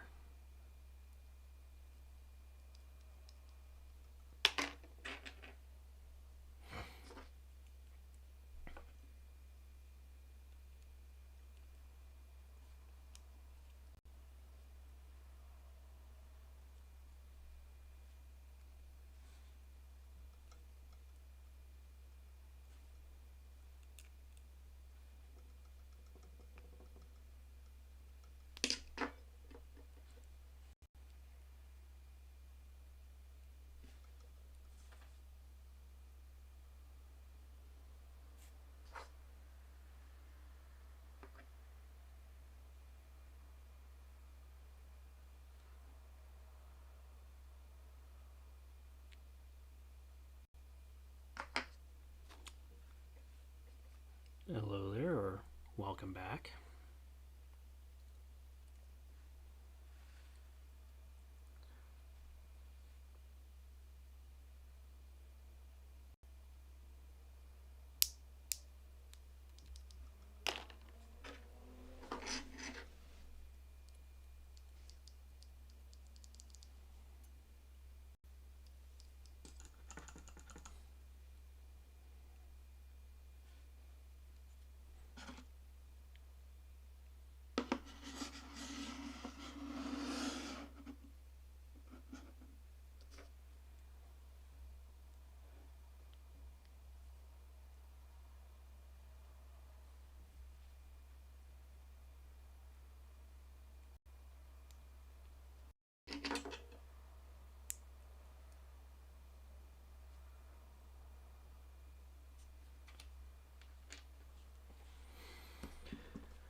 Oh, I dropped the tweezer's sharp side right into my calf.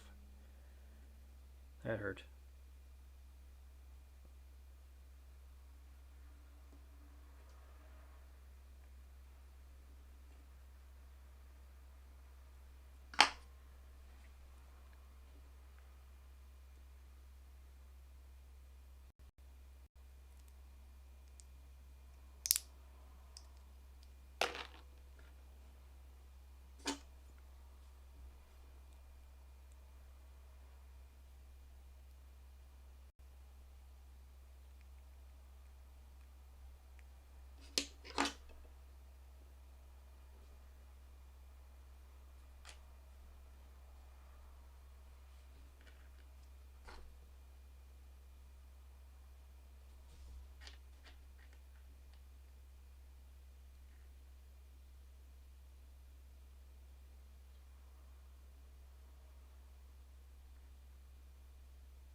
sitting like this, you feel it.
For anyone watching this after the fact, I'm sure this probably makes some decent ASMR content right up until I started talking right now, so I apologize.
Huh. I think I've bent this fair deal. Pretty sure I got this from the dollar store, so whatever.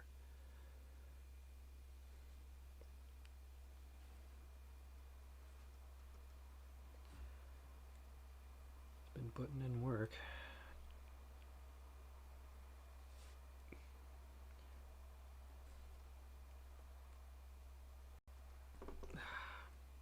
Say that as it fails me here.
going? I'm doing alright.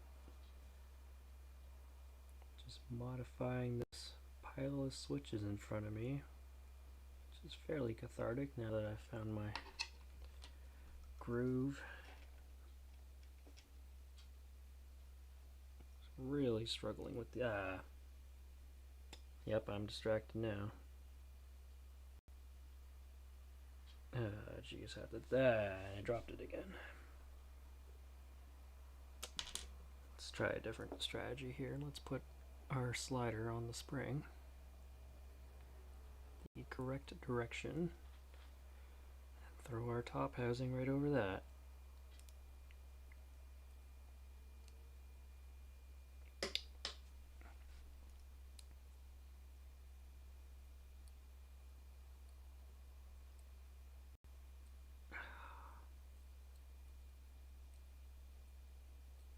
Wow, why am I struggling with, there we go.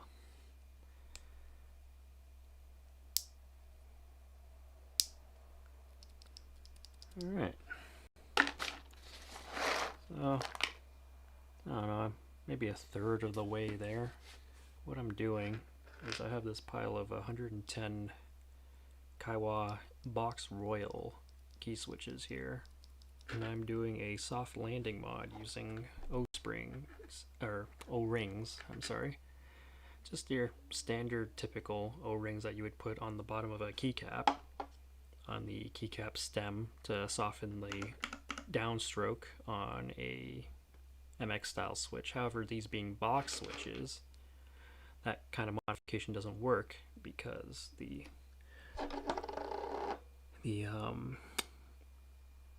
stem has, well, the trademark box around it, so this O-ring would just simply sit on top of the box.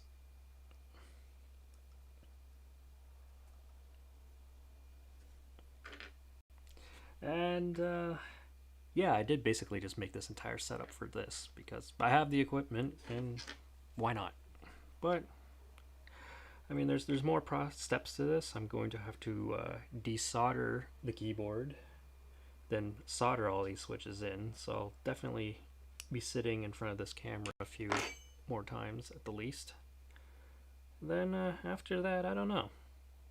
I'll probably disassemble this, but I could easily put it all back together to do something else if I so decide. I don't know what that would be. The whole idea of even doing this was a certain someone's idea because they just wanted me to sit and cathartically take apart key switches while talking about life stories, but I don't really know what life stories to talk about besides just whatever ramblings come to my head as I do this, I guess. I suppose I'm kind of going for a Bob Ross with key switches kind of thing. Just mellowly talking about life and what I'm doing. Nice, soft, relaxing voice, which is surely probably muffled by my hat because I actually have a shotgun mic right above me.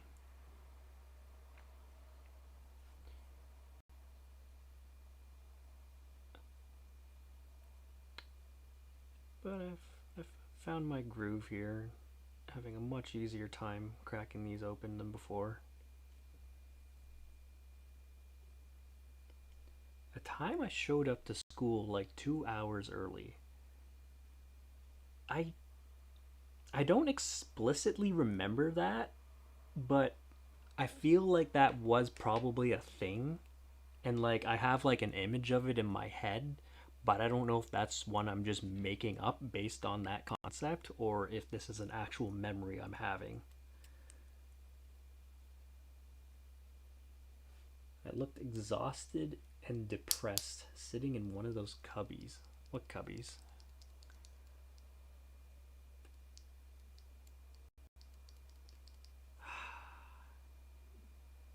This sounds like so vaguely familiar, but I cannot. I need more details to try and bring this one back to life. It's like the idea of it sounds completely plausible, and like I have like an image of it in my head, but I think it's just an image I'm conjuring based on that idea rather than an actual memory of it. Like, where would I have had breakfast? Oh, what are the chances this was like a night where I just stayed up the entire night, maybe? Because I know I did that once or twice, and that sucked. Those windows and brick cubbies in front of our lockers. We used to sit in them some. Tim Hortons. Hmm.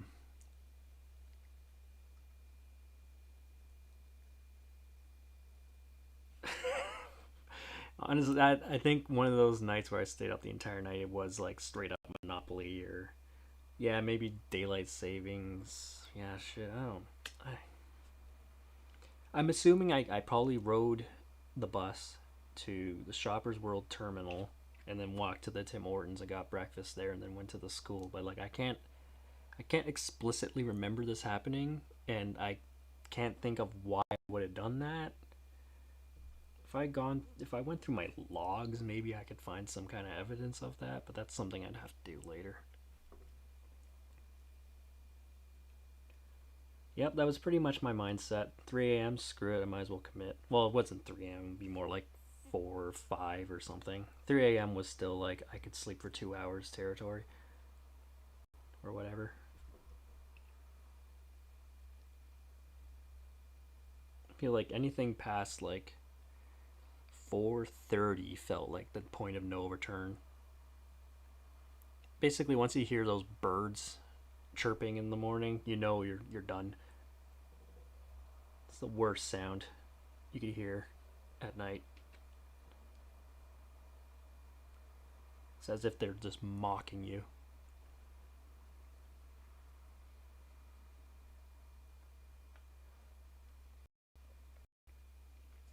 Yeah, the moon setting, the birds chirping. It's kind of around the same time.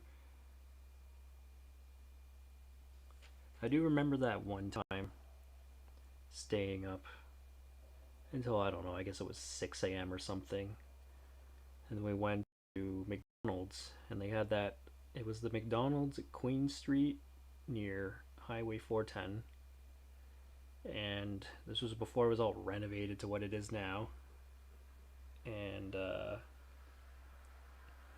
they had this conveyor belt inside the McDonald's that went from the kitchen over the restaurant area and over to the drive-through where another person would receive it. And I thought that was the coolest thing, especially at 6 a.m. And honestly, thinking about it now, that was still super cool. And it's really unfortunate that they got rid of that when they renovated that place. Because, like, it was literally just, like, a little tube up in the ceiling going across from the kitchen over to the drive through area. And there'd just be, like, burgers and fries and whatever just zipping along in there. That was the coolest thing. Especially when you've been up all night. I think I had a filet o fish. So I remember that. I could go for a filet o fish now. It's such a terrible sandwich, especially to get right now because you know it's gonna be like just this hard square that's been sitting in the warming tray all night. No one ordered it until I come along. If you can get it fresh, it's alright, but it almost never is. And they don't know how to assemble the things. The cheese is always half off, and the tartar sauce is like in the box. And yeah, I've never seen any other McDonald's with that conveyor system too. It was a very strange layout for a McDonald's. Uh, it's a very weird building, the way it's laid out, because like you have um, this. My scissors is like the street, I guess, and this pile of switches is like the building, So you only have this one access here in and out of the parking lot area, and the drive-through was just kind of along this side of it. Um, but like inside the building, like the till and the kitchen, all that would be kind of here, and like this whole corridor on the side of the building where the drive-through existed was actually just seating for people. So like the kitchen needs a way to get the food to the drive-through, which is where the conveyor thing came in, and there was just like a little toll booth box essentially that the window people would just sit in, and they just receive the food and give it to you. It was neat. Uh, Junior chickens, hell yeah. I do the mayo. That's the half white part of me. Gotta have the mayo in there. Yeah, one junior chicken and a double cheeseburger. I used to do the McDouble, but I'm an adult now. I can spare the extra 30 cents or whatever it is they charge for the cheese.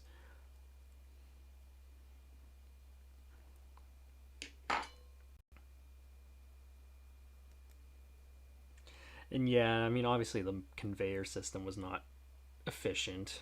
Uh, any time lost in the drive-through hurts. And like the way they redesigned it now, I think the kitchen actually attaches to the drive-through or whatever. I don't know. That McDonald's is kind of weird. Um, I was gonna say something though. Oh yeah, so I've with the nicer weather.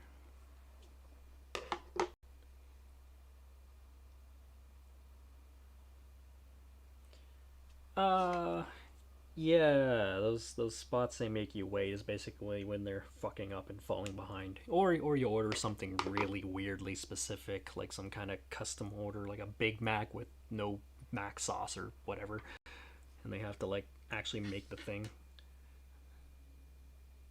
Uh, but yeah, lately I've been biking because the weather has been nice up until today, which was kind of miserable. And I do have the McDonald's app on my phone, and they're still doing the thing where if the Raptors do like 12 3-pointers or whatever the fuck it is, they'll give you free fries with $1 purchase, and that's been very dangerous because every time I see that pop up on my phone, I decide it's time to go ride to McDonald's because obviously the ride offsets it, right? Totally balances out. I'll get the fries, and I'll get a stupid chicken junior, and then I'll get a cheeseburger, and then I'll get a small Coke. Because like I could totally just dump the ice into my water bottle, right?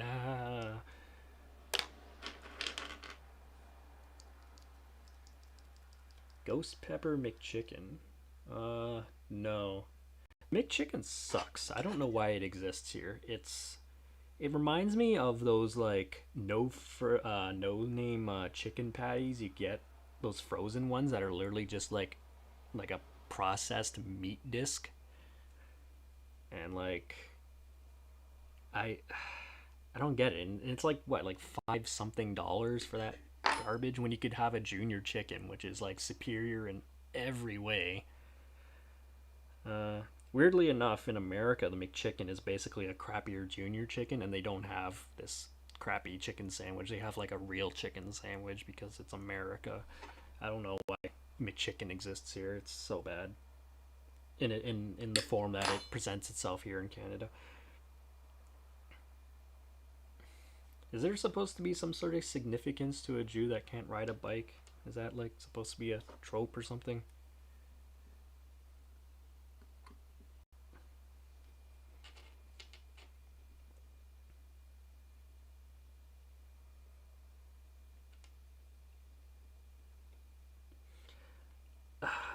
I mean, American fast food places in general, all the sizing is definitely a lot larger than here. Like, uh, our medium is their small and all that.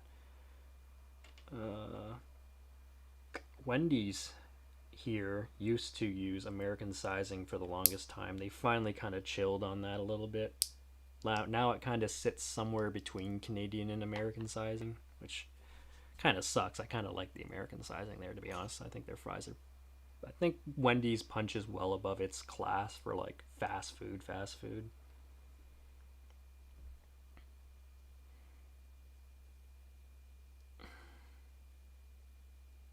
Plus, they're typically open late and stuff too, which is always nice.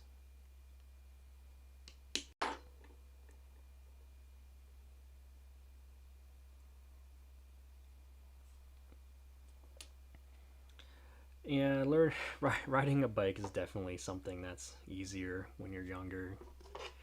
Definitely gonna have a harder time trying to learn that now without looking retarded. But even just beyond that, just trying to learn in general. Uh, don't really know what to say to that. That's just kind of unfortunate, I guess.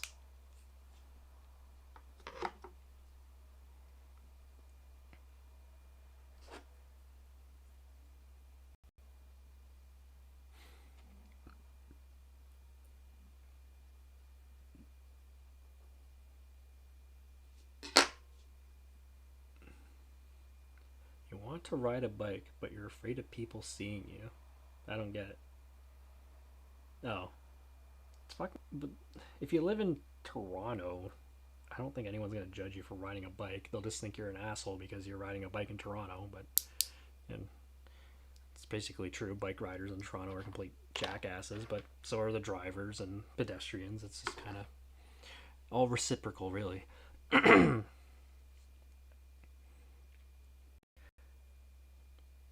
Brampton does have a nice, robust trail system, which is great.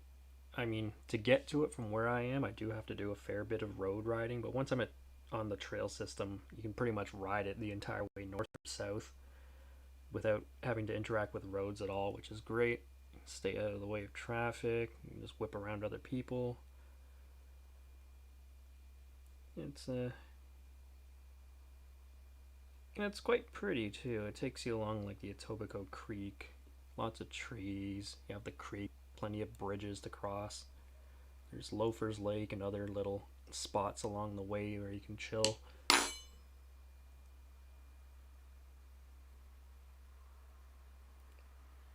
Loafers Lake and that whole kind of general area was my whole original commute to school, actually.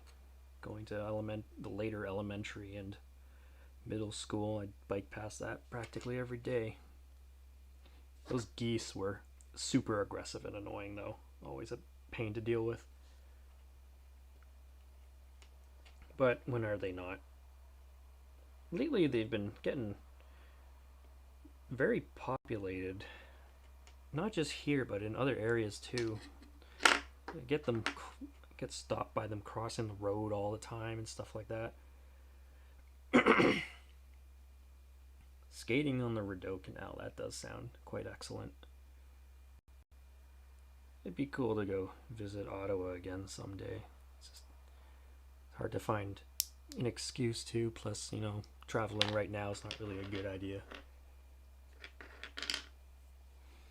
I would love to get out of the GTA if I could find meaningful employment or remote work or something, because it's too expensive here, and massive city life, I don't know if it's really for me. I don't want to go to a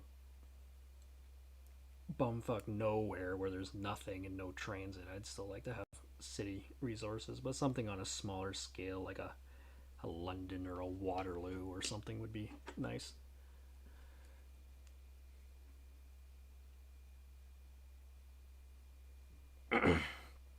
Every city is getting expensive in this country. Things like Halifax, Moncton, everyone's trying to find the next place to escape to and driving up the prices. It's getting pretty nuts, and none of the parties want to do anything about it because half the people in the country are making bank off of this, and half the country are living in serfdom. So, what do you do?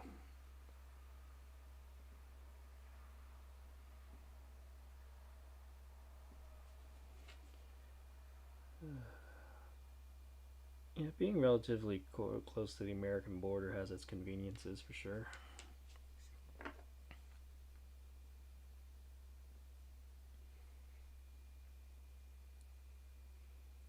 Lower town Ottawa has some, by Canadian standards, it does have some interesting areas to say the least. I've seen some pretty curious characters just outside of Byward Market and whatnot. It's still no way even remotely compares to pretty much any American town. But Canadian standards, it's definitely kind of a shock from like the GTA for sure. But a lot of Canadian towns outside the GTA are kind of rough these days. London's got a really bad drug problem because everything's getting expensive out there and job prospects aren't great. So it's the last time I was ever there, coming back from America, I decided to stop in, just kind of see what's going on in my college town. And I went downtown, and there was literally a whole bunch of homeless people crowding around a dumpster that was on fire. It was like the literal freaking, I don't know, it's not a meme, but like the trope, I guess.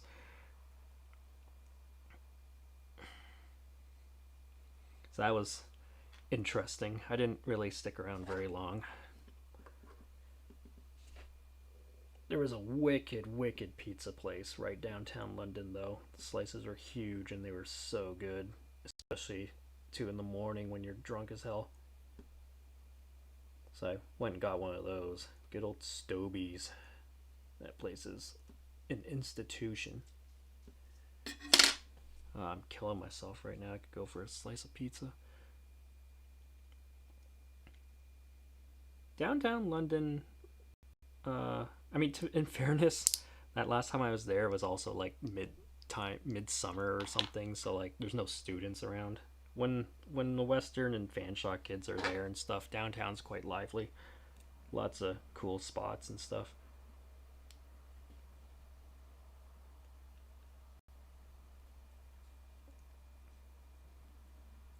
How do you a layover to Sarnia from Ottawa? How is that even a thing? Was that on like a little turboprop or something?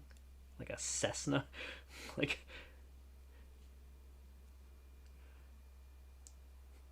that just straight up sounds bizarre. Oh, train. Okay, that makes sense. Yeah, I used to ride the train all the time from London to Brampton, back and forth. The good old Via. And it seemed like almost every time I did, something would go wrong. And it was always the stretch between Guelph and Georgetown where things would go sideways. And my classic story was coming back for Halloween to Brampton. And was it we just passed Guelph Station, whatever. And somewhere just short of Georgetown, we run over a shopping cart that was full of skunks. And this shopping cart completely tears up the underside of the engine, cutting all power to the train. And it just smelled horrible. These mangled skunks just, oh, so bad. Uh, yeah, so our train has lost power. The emergency power kicks on, but like we can't move anywhere. We're just like stuck somewhere between Georgetown and Guelph on this train that just smells absolutely atrocious. And I don't know. We're sitting there for like a good half hour to an hour or something before another tug or whatever comes along and tows us to Georgetown Station. And at this point, they inform us that if we wait, some buses will eventually come by to pick us up and take us to the last two stations, which would have been Brampton, well, Brampton and then Toronto. But they didn't have an ETA for that, and like we're already like I don't know, almost 2 hours in at this point, I think. And so me and a bunch of other guys decided screw it, let's like just take a taxi. But none of us had cash on each other, and also to kind of set the scene here. So this was like uh, Halloween or the day before Halloween too. So these other guys I had teamed up with, one was like a ghost, another one was like a zombie, and then there was another guy. I don't remember what he was dressed as, but they were all like fairly maybe a pirate or something. But they were all pretty kind of stereotypical Halloween costumes or whatever. So they all look pretty ridiculous. And then there's just kind of me. Um, anyways, yeah. So none of us have cash, and this station's Like, it's the middle of the night, we can't see anything, we have no idea where we are. This is before smartphones, so none of us could like look up any maps or anything like that. But we do see off in the distance there's some lights. Kind of looks like there might be a convenience store or something over there, but it's on the other side of a graveyard. Halloween night.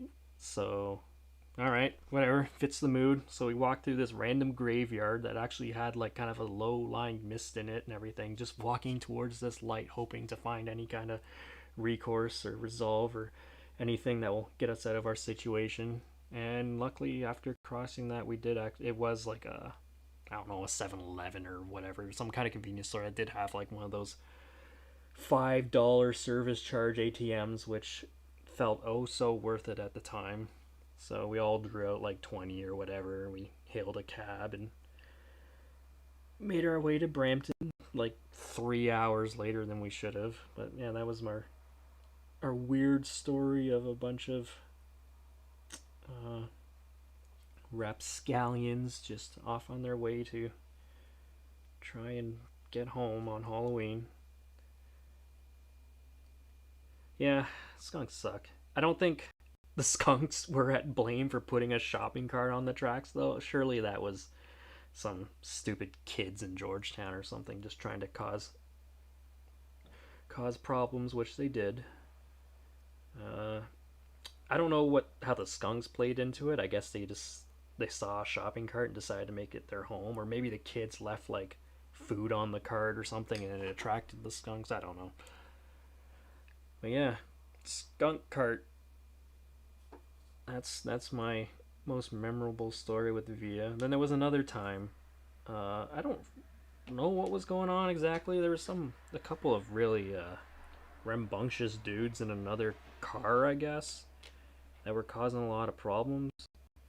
So eventually, at some point, I think it was around Guelph Station or whatever, they had a bunch of cops waiting, and as soon as the train pulled in, they all just basically bum rushed the car and dragged those guys out, and then we just kind of kept going on our way. So that was kind of weird.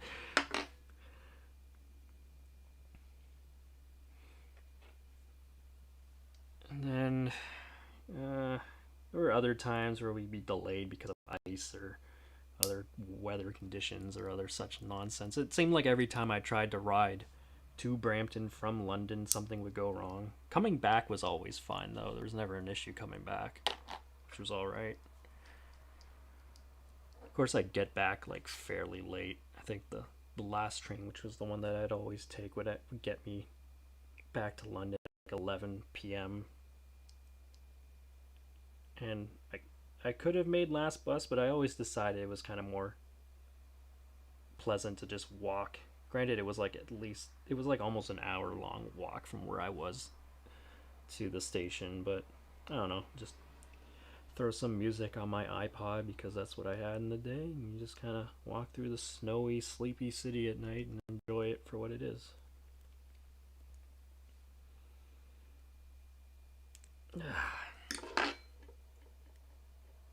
Feel like I'm making progress here. Must be almost halfway.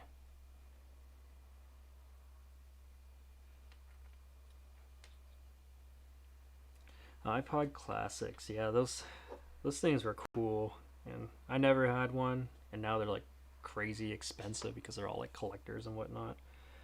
I had a second gen iPod Nano, and that thing was dope. The battery life was excellent. It was super small. It was only 2 gigs, which felt awesome when I first got it, but I quickly realized how limiting that really was with my ever growing library. So it always became that dance and art of deciding what stuff I'd want to listen to for the next week or so. And charging at the time also felt really fast, although I'm sure compared to today's standards it was actually rather slow. And syncing would also take ages back on those USB 2 devices that they were. But yeah, I kind of miss iPods because it was a device that was purely dedicated to just playing music. No one could message you on it. No one could call you on it. You throw those things on, you go for a walk, you ride the bus or whatever, and you're just kind of in your own zone, disconnected from the world.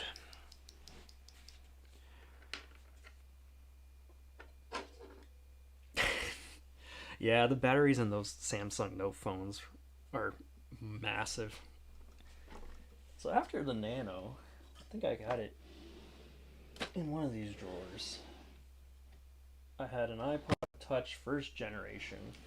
That was stolen, but I replaced it with a third generation eventually. The first gen one, it was 8 gigs, so that felt like such a massive, massive improvement. Like that was like practically my whole library at the time. Although I did eventually max that out too. And yes, iTunes was absolute garbage. I mean, for actual library management, I didn't mind it, but it was just such a hog on resources. And sometimes it would just do dumb stuff that you didn't want it to and whatnot. It was definitely a smoother experience once I got an iMac with iTunes on it. Definitely works better on the Apple ecosystem, although it was still just as much a dog on there.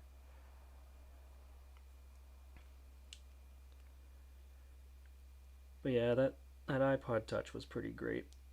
I'd load anime and whatever on it and watch them on this tiny little like 3-inch screen. That was mind blowing. The battery was definitely not iPod Nano tier, but I could get through the day if I was careful enough with it. It's definitely not the week long battery that I'd get out of the Nano. But that's to be expected with a touchscreen.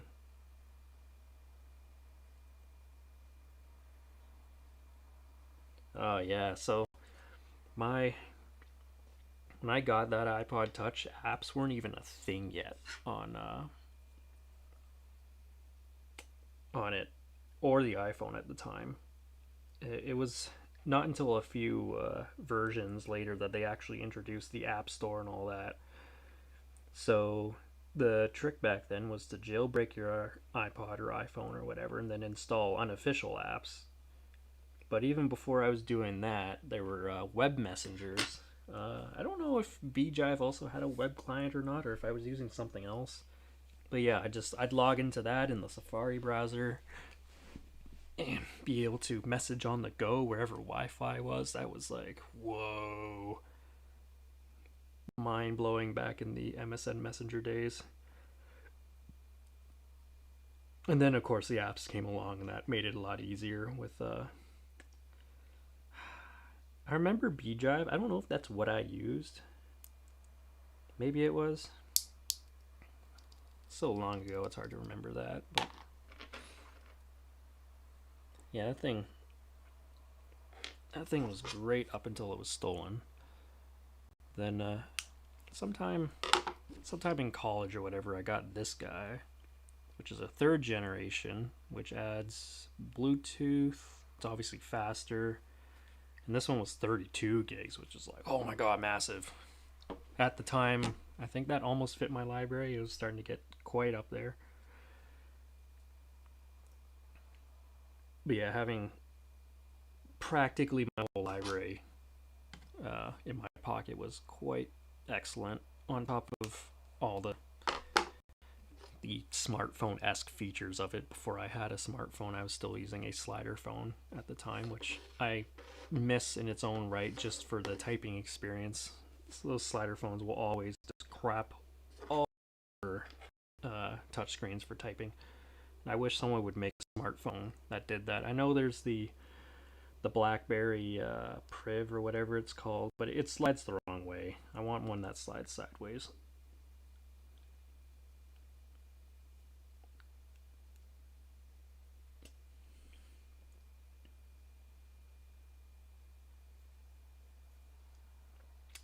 And yeah, phone built-in phone capacity has never been that large. I don't even know what my phone is. I think it's a 32 gig. It's a Pixel 3a XL. Uh,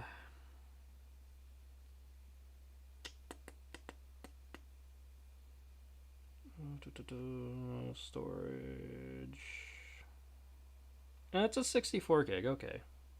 So yeah, not bad. I don't store music on it. I don't know. I kind of gave up on having a library and that stuff. I just stream like a loser. Um, Although I do still kind of miss the days of having offline local music. I miss when phones had SD card slots, even though I've never actually had a phone with that slot. I've always wanted to have a phone with that slot, but it just kind of never ended up that way. Mostly because it was Samsung that was doing that, and I never liked Samsung phones that much, mostly because of their touch whiz interface.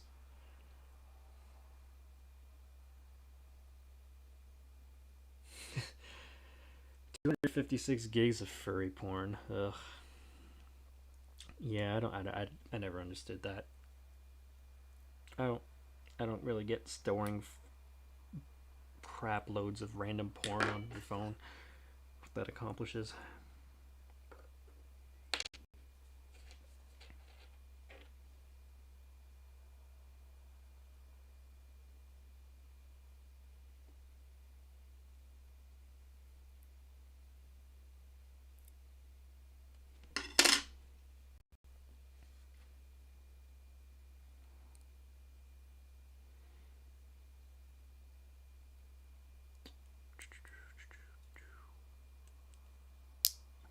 I am just burning through these now.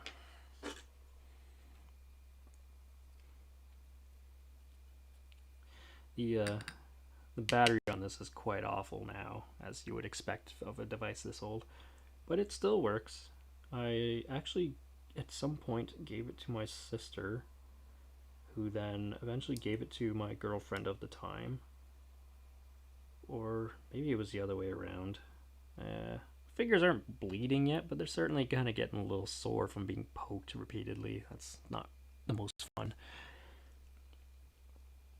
Uh, but yeah, anyways, this eventually ended up as my girlfriend at the time's iPod, which she had, which she used obviously until she moved on from it, and then it kind of just sat in one of her drawers or whatever until I don't know 2 years ago or something when I finally remembered it existed and was like, oh hey, do you still have this? Oh yeah, I do. Okay, can I have it back? Okay, sure.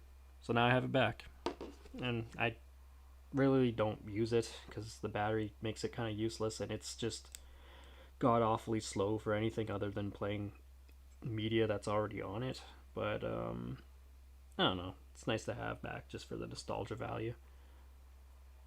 I have all my old phones too, with exception to my old slider phone because that was destroyed out of amusement, and I think that's it. I do have the rest of them, and they all do work except for my Nexus 4 because a bad charging cable shorted it out, which was really unfortunate. So never use frayed charging cables because they can kill your phone, and it's not fun.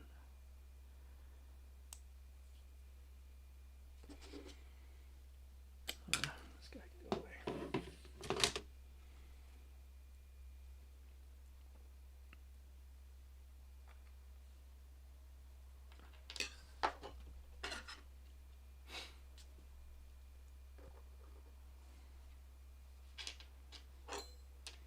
Feeling a lot more tired than I normally would at this time. I don't know if because I've just been focusing this entire time or what, or if I just didn't sleep much last night, or maybe it's because I haven't really eaten much. Yes, I'm only halfway, but I'm going faster than I was before, so I'm I'm feeling optimistic.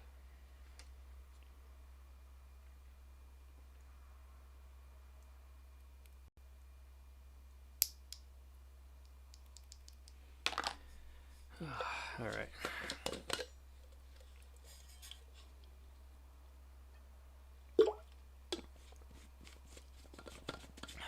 LTTstore.com.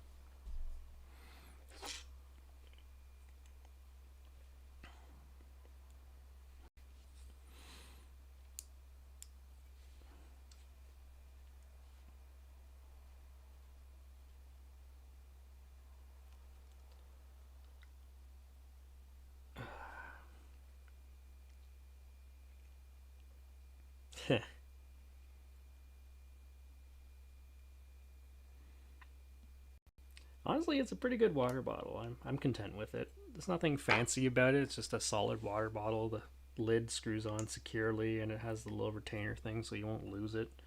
Surprisingly, it actually fits in cup holders too. I was expecting it not to because I thought it was oversized, and people were even complaining that it didn't fit in their cup holders. And I drive a sports car with terrible cup holders in it, and yet it fits in all my cup holders, like actually perfectly. It's nice and tight fit so it doesn't rattle around. Fits in my door cards. It's actually perfect, so I'm very pleased about that.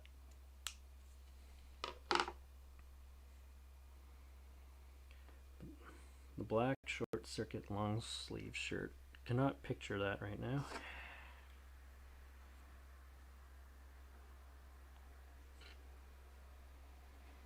Why don't you get the tiny little useless pillow? I don't really get the point of that.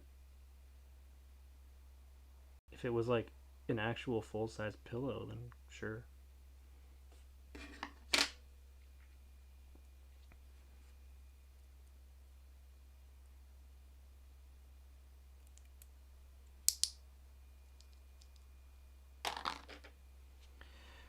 Oh, I've been sitting on my foot for like the past 10 minutes and I don't feel it anymore. That was not a good idea.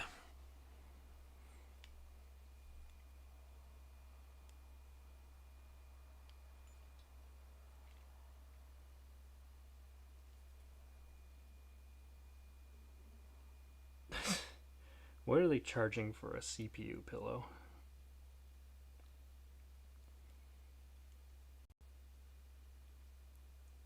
I mean, why get a CPU pillow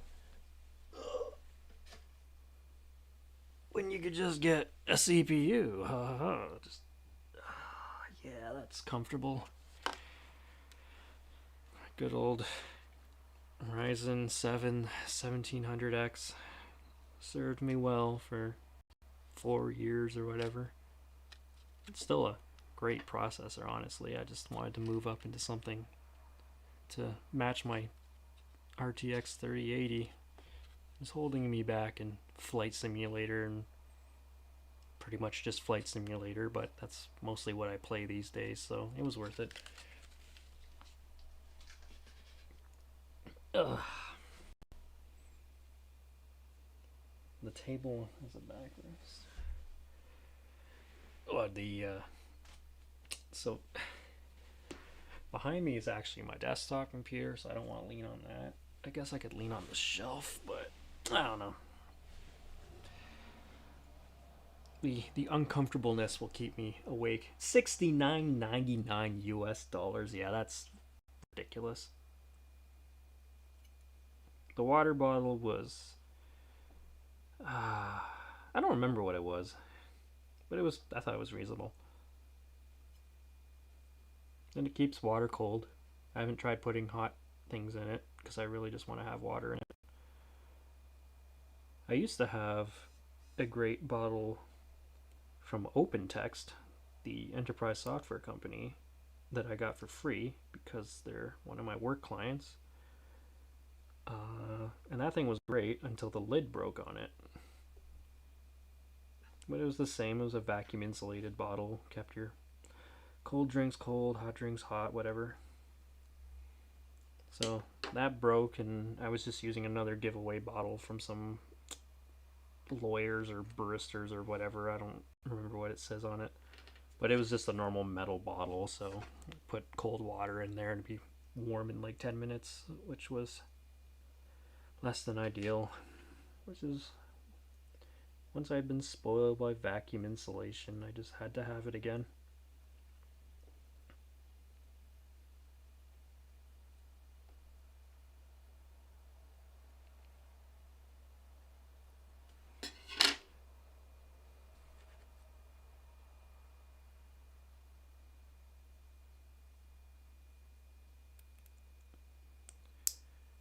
Felt my watch go off. He was trying to.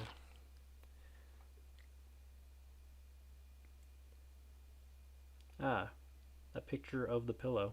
Yes. With a. Is that a life size banana? Because if the pillow is that size, I guess it's not. It's still overpriced, but I was thinking of like the tiny one.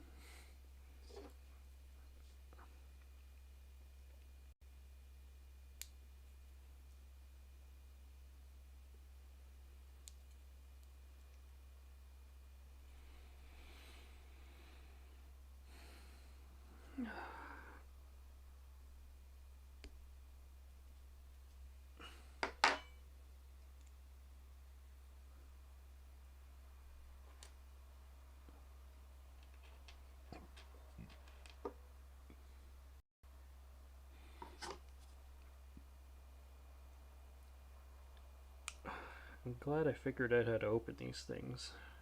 Otherwise, this would have been really, really bad.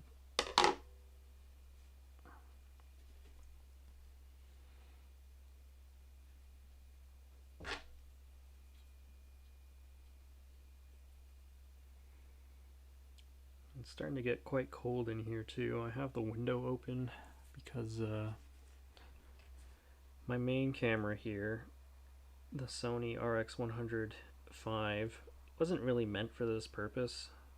I mean, the image quality is excellent. I love the camera and it's very compact, great lens, but it overheats very easily because of its small size. It doesn't really have much anywhere to put that heat. So when it's running constantly like this, even worse if it's recording or also charging at the same time, it can overheat itself and shut off, which is very annoying. So I've got the window open to stop that, and it's 15 degrees in here right now.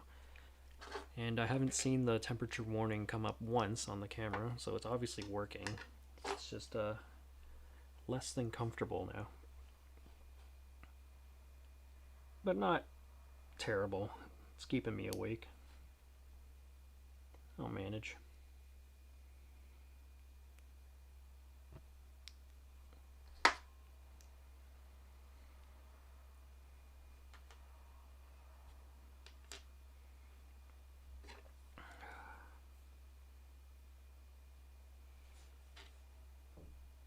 I guess ideally something like an old DSLR, like a Canon or Nikon with a large lens would also serve this purpose just fine, and I don't think those had the same overheating problems.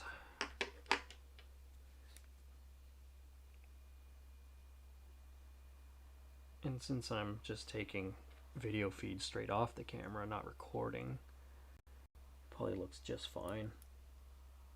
Although those older sensors wouldn't have nearly as clean an image as this thing would. I think I'm running ISO 1000 right now on this camera, and it might look grainier on this stream because the capture equipment I'm using is very cheap, like a $20 or $30 adapter off Amazon that only supports motion JPEG at 1080p 30.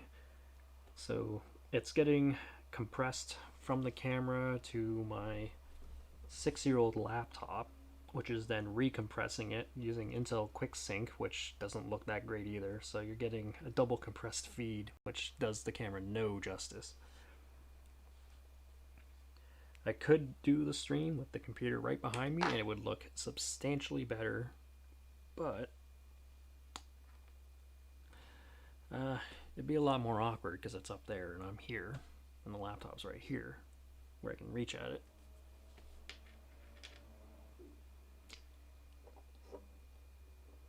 So here we are.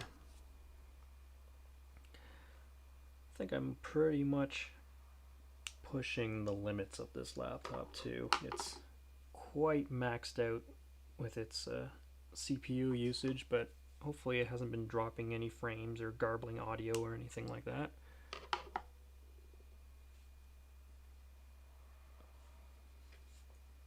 I certainly use this PC behind me for stuff, mostly Flight Simulator. All the content for this stream, that's not the stream itself, was all built on that thing. The pre-rolls, standbys, intros, outros, all that. And then just brought over here. It's just, it's in a sort of inconvenient location for some of the things I need to do. Uh, VR in this room is less than ideal because there just isn't really the space for it. And then again, for this stream, it's behind me, so it's kind of hard to monitor it that way. Unless I got a monitor, that's. But then the keyboard for it is the subject of this whole stream, so it's kind of hard to use it for the stream when I have its keyboard disassembled and I'm desoldering the switches off of it. Oh man, my throat.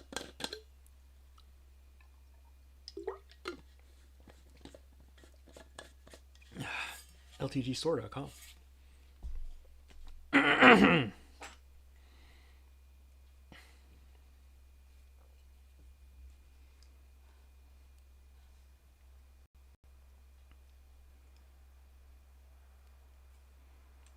I guess in other tech news, the Gamers Nexus called Intel's new Rocket Lake a waste of sand. So, yeah, I guess Intel's still shitting the bed as usual. I think that's probably the sickest burn you could ever give a processor company. A waste of sand.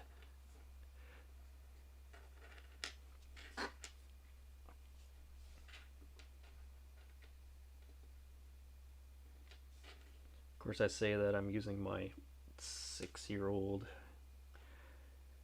Intel i7 5600U dual core with hyper-threading laptop over here. And it's just hanging on, but it's doing it. Ha ha ha ha ha.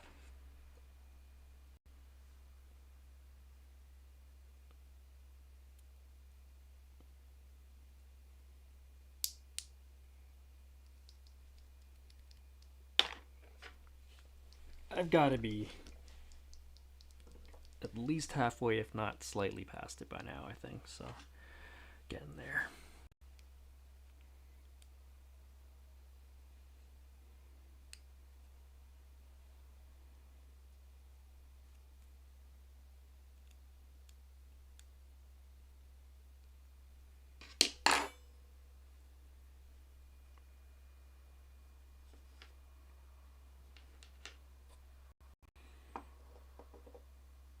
%, is that what it looks like? I don't know, I feel like I'm halfway. I should have had a... Oh, that could have been dangerous. I should have made some kind of little counter. I could have incremented by 1 or something. But we're here now.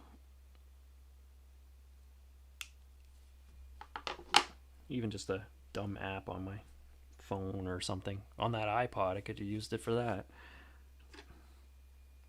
Except the App Store absolutely does not work on it, of course. Being as old as it is.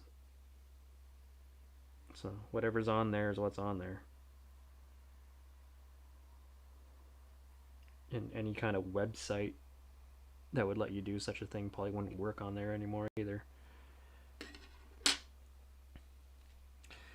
Yeah, I should probably put the guard back on it every time, but that would just slow me down.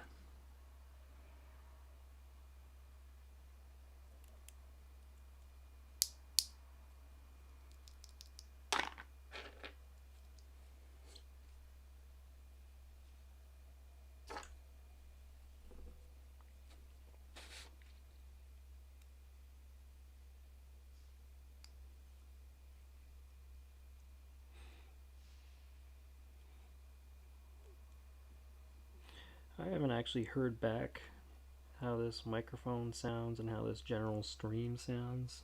So I imagine, I hope it's very ASMR like, because I would imagine something like this probably would be just the sounds of metal on plastic and little clicks.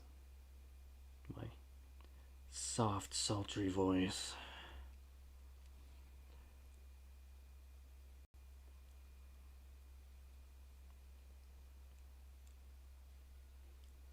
sounds of the city beyond my window, I'm sure, is bleeding through.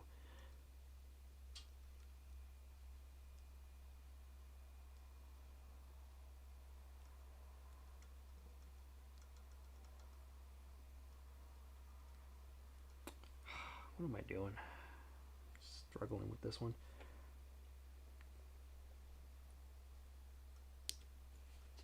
Oh, that one's gone. That just fired away. Hold up. Oh, that was some serious travel on that.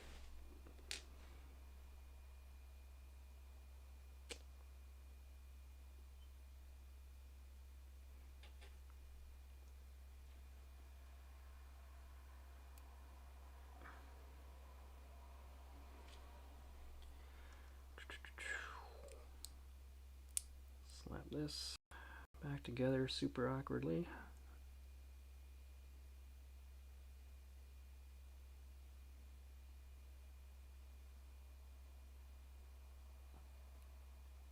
Come on.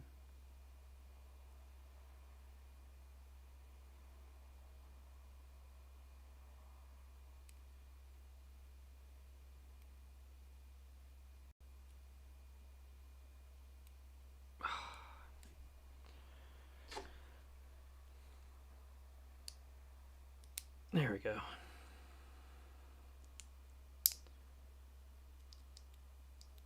Oh. I didn't even put the thing in it. Well, that was a waste of time.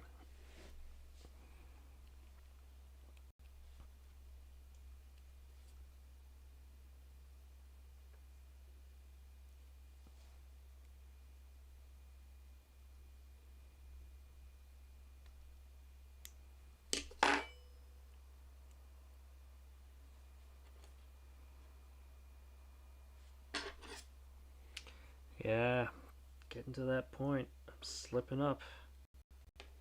Losing my touch. There's still so much longer to go, too. It's like I'm Le Mans 24 hours, but with key switches. Brakes are for losers.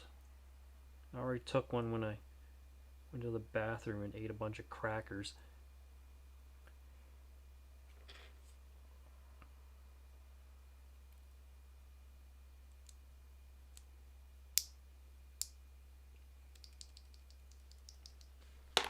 If I take a break, it'll just take longer. It's better to just burn through it and then be burnt out after. That's the North American way.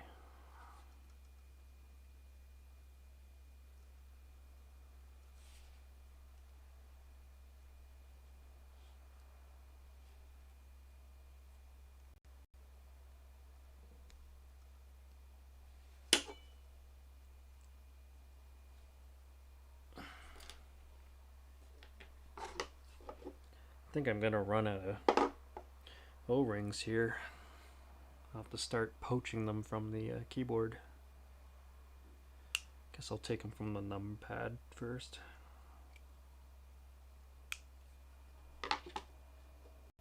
There's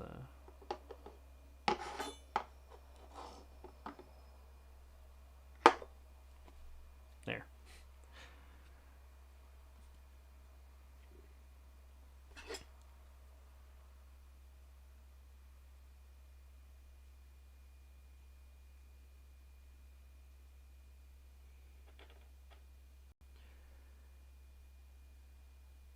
Sunday, I will be busy, unfortunately. But I don't really. I've got more than enough O-rings here amongst the. I mean, the keyboard literally has an O-ring on every key, so I just on the keyboard alone, I have twice as many O-rings as I need to complete this. Plus, what I have in my bowl here, which is actually a tea tasting cup from a tea convention in Toronto. as part of the convention, they gave you a little cup to taste your teas.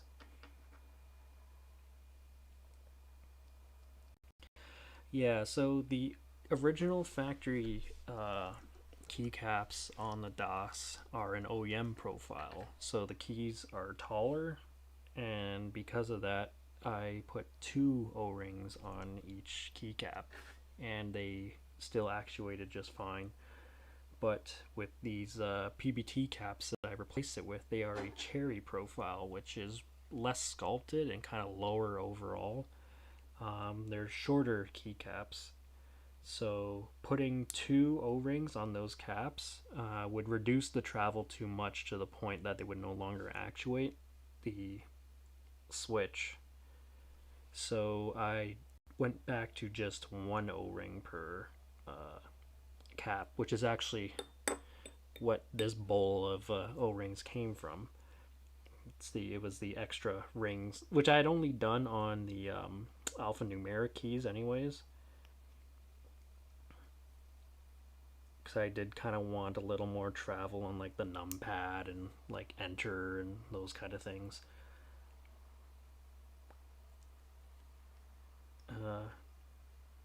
But with these caps and just 1 O-ring, I actually quite like the dynamics of it. It did honestly liven up the experience of MX Blues on that keyboard quite substantially. It definitely improved my rather poor ability to type, which was nice, and it felt much more satisfying to type on. The texture of that PVD plastic is substantially more pleasant than worn out, greasy, shiny ABS plastic for sure. And the sound of it was, I say I definitely prefer the sound of PBT plastic, thick PBT plastic over thin ABS plastic.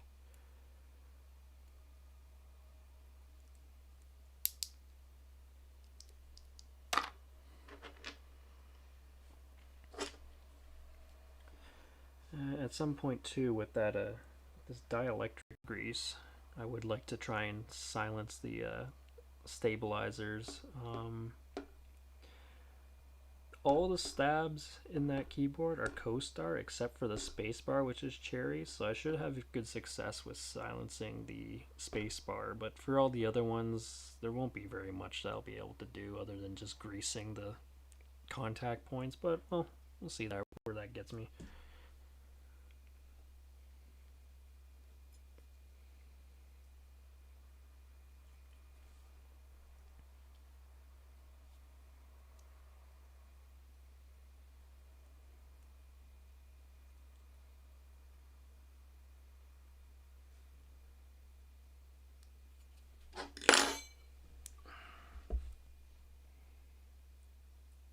Well, sometimes the springs want to travel with their little slider buddy.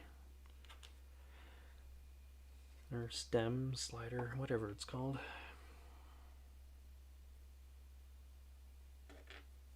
Oh. There you go.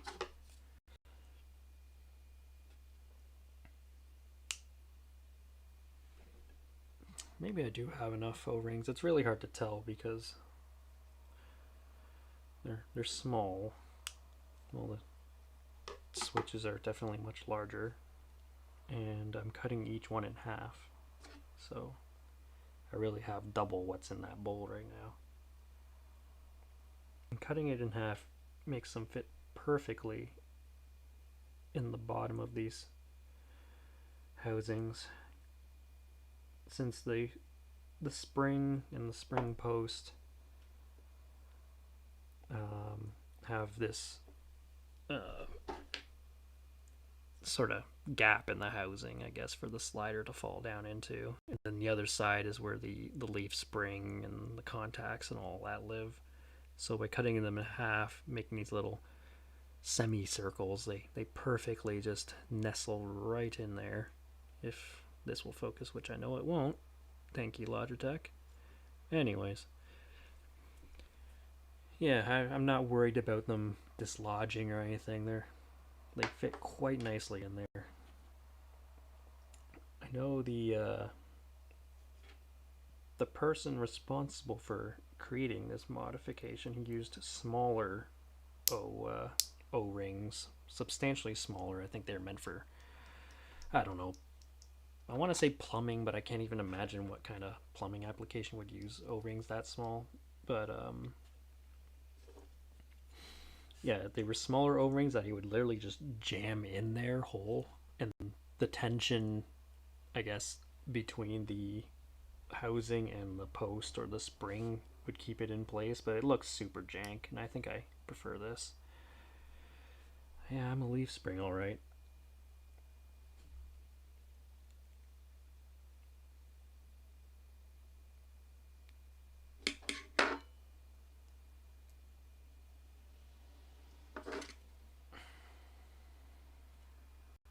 Ooh, someone liked the video. I was not paying attention, so I don't know when that happened, but cool.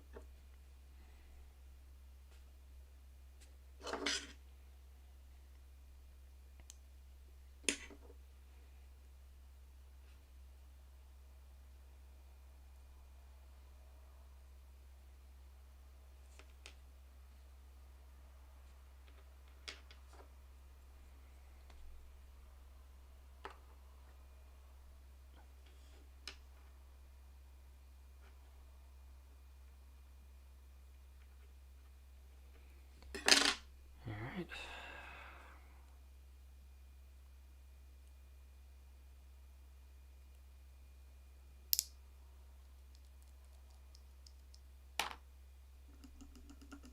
It's amusing to me how much louder, well, clickier, I should say, the tester when I took apart is when I rubbed all the lubricant all over my fingers.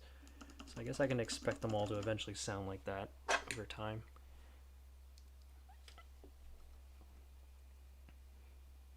And I'm definitely not gonna desolder and relubricate all these when that happens. I don't really care.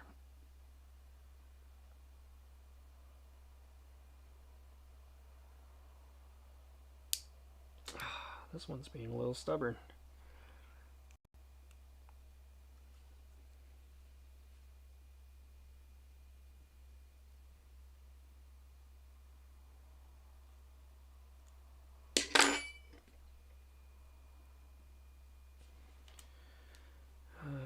So my goal here, if I can get all these done tonight, and then at some point tomorrow, I'll figure out what time I feel like it. You can actually get to disassembling and desoldering the switches out of the DOS there. Hopefully I can bang that out fast, because I don't really have a backup keyboard. I mean, I have the IBM Model M2, but that doesn't work. I have some other really crappy like wireless ones and stuff that I'd really not like to use if I could avoid it. So if I could bang out the meat of this, which is desoldering and soldering, and actually get a working keyboard in the end, that'd be fantastic. Rather not go to the thrift store to get a backup keyboard because I screwed something up or took too long.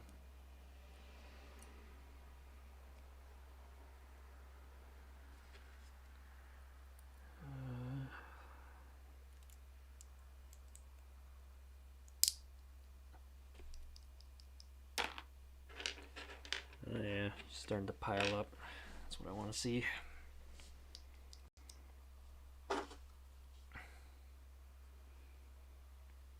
Ooh.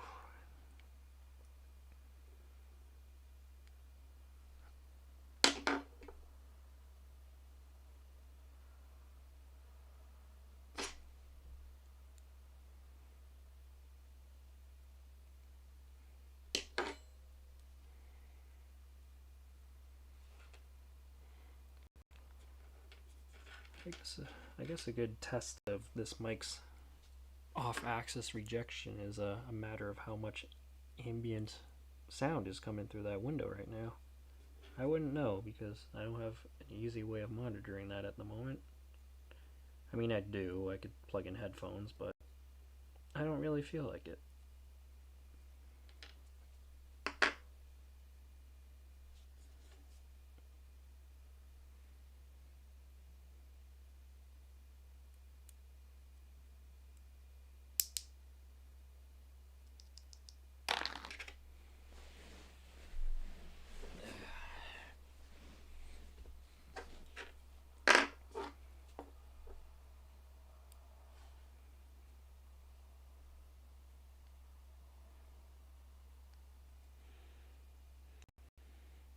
I did start off with 4 viewers pre-stream.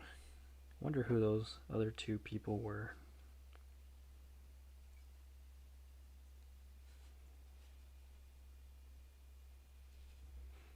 Because since then I seem to be fairly consistently rocking either 2 or 0.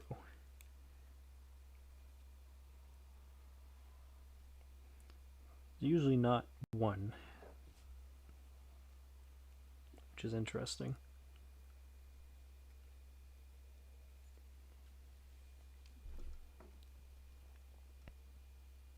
Alright, get ready for some true ASMR switch popping.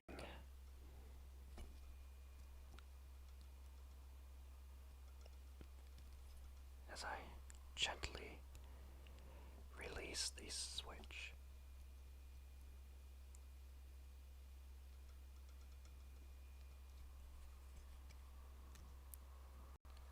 Sliding the spudger beneath its plastic housing.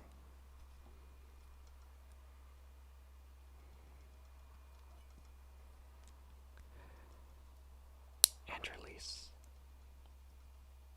Only to rebuckle, but that's okay. Slide under and release.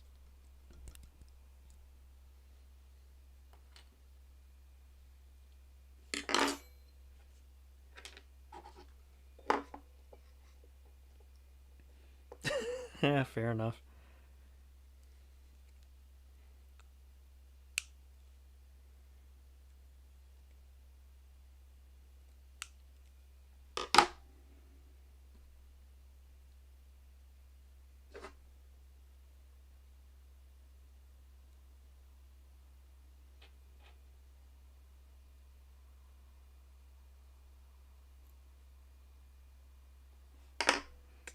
And what are we playing right now?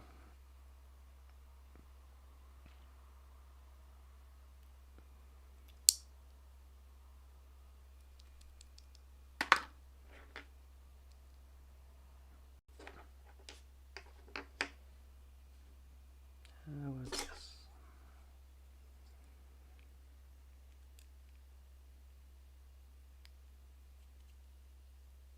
I guess this is what it's like to work in a sweatshop, except I'm way slower than those guys. Maybe 4 keyboards done by now.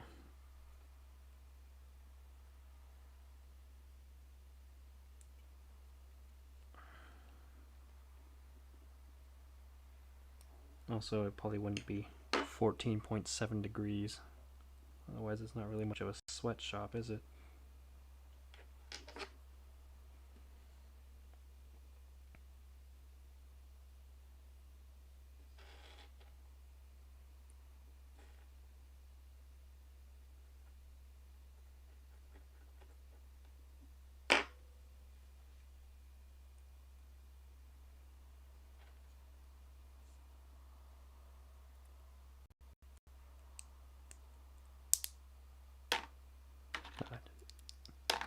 It's always good to just kind of check and make sure what I did feels right.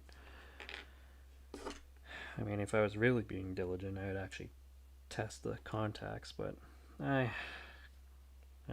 just YOLO it. I'm sure it's fine.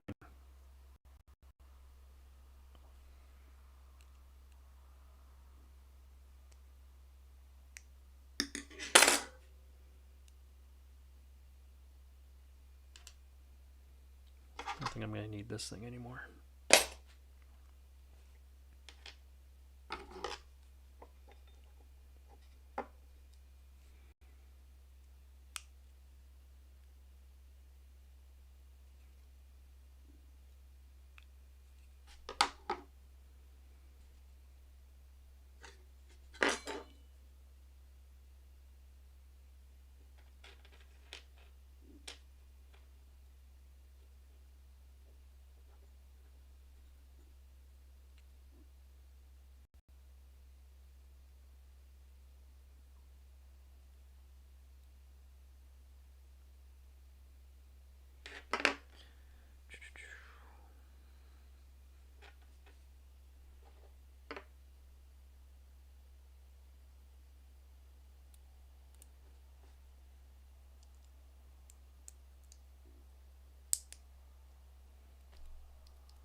Yep.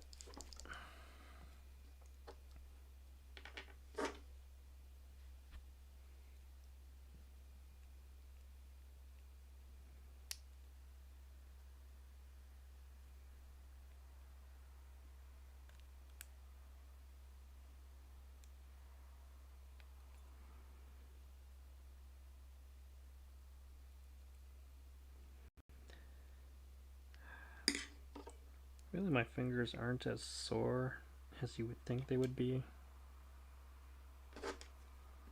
The tips are a little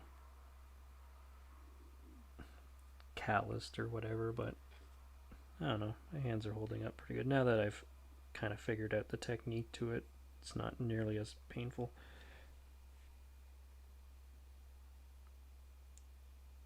I say as I drop the spring.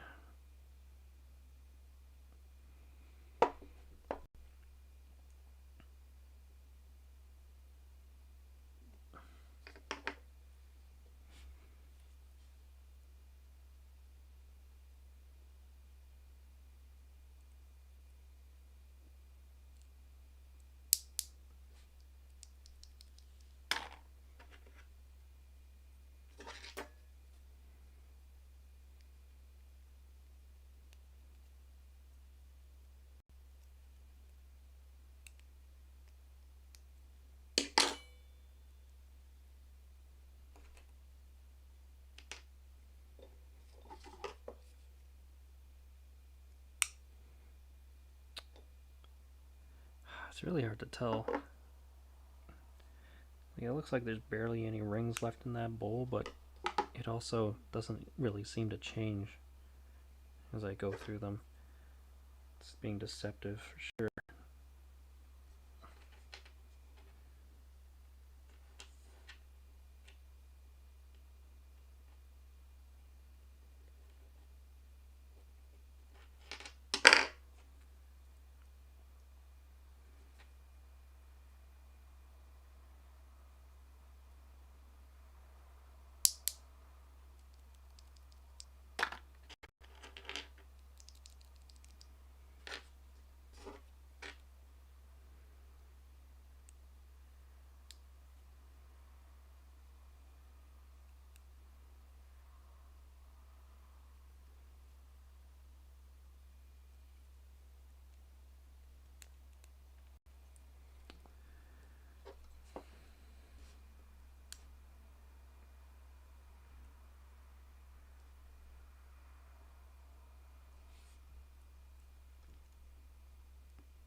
My poor laptop fan has been whirring away at max speed this entire time. Hopefully it's not audible. It's not a very loud fan, luckily.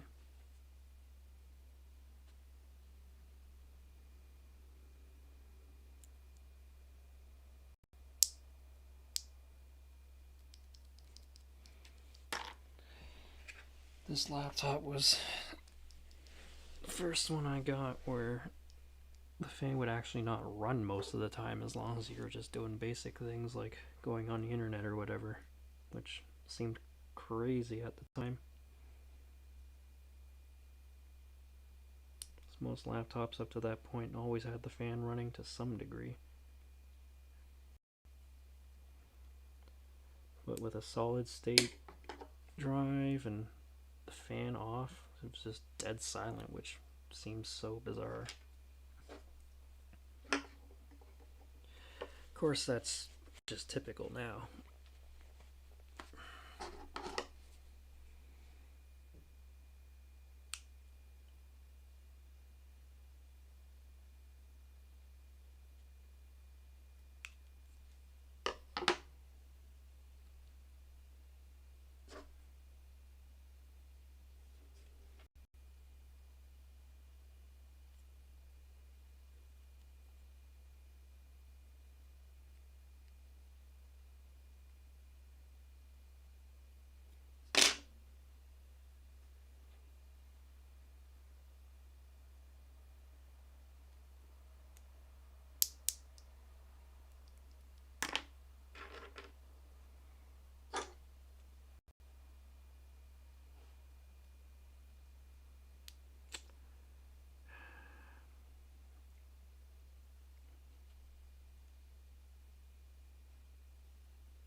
little bowl that keeps on giving.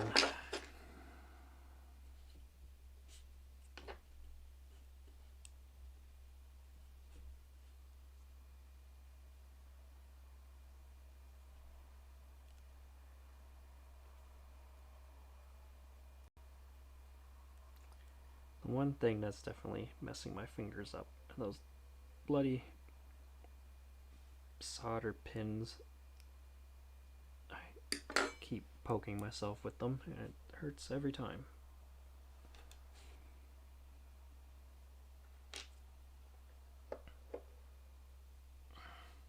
And in that sense, I'm surprised I'm not bleeding, because it feels like it goes fairly deep sometimes.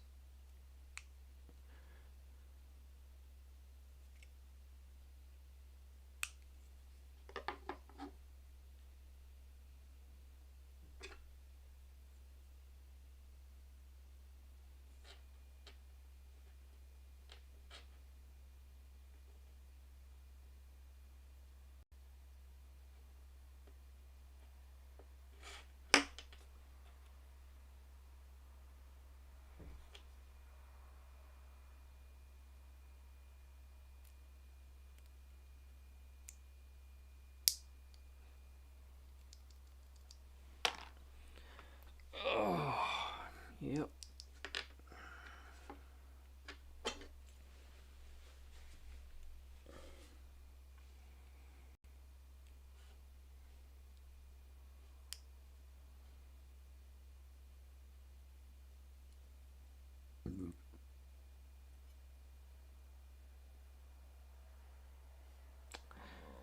One thing I'm not looking forward to is the desoldering part, because apparently the solder in the DOS keyboard is lead free, which is great for the environment, not so great for the melting point, which means I'm going to need a fair bit of heat to get those out.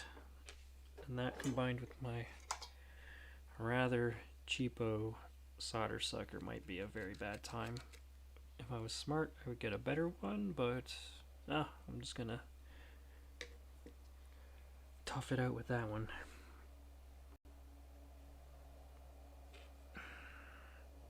As long as I don't outright break the thing, then cool.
Drop the tweezers onto my leg again.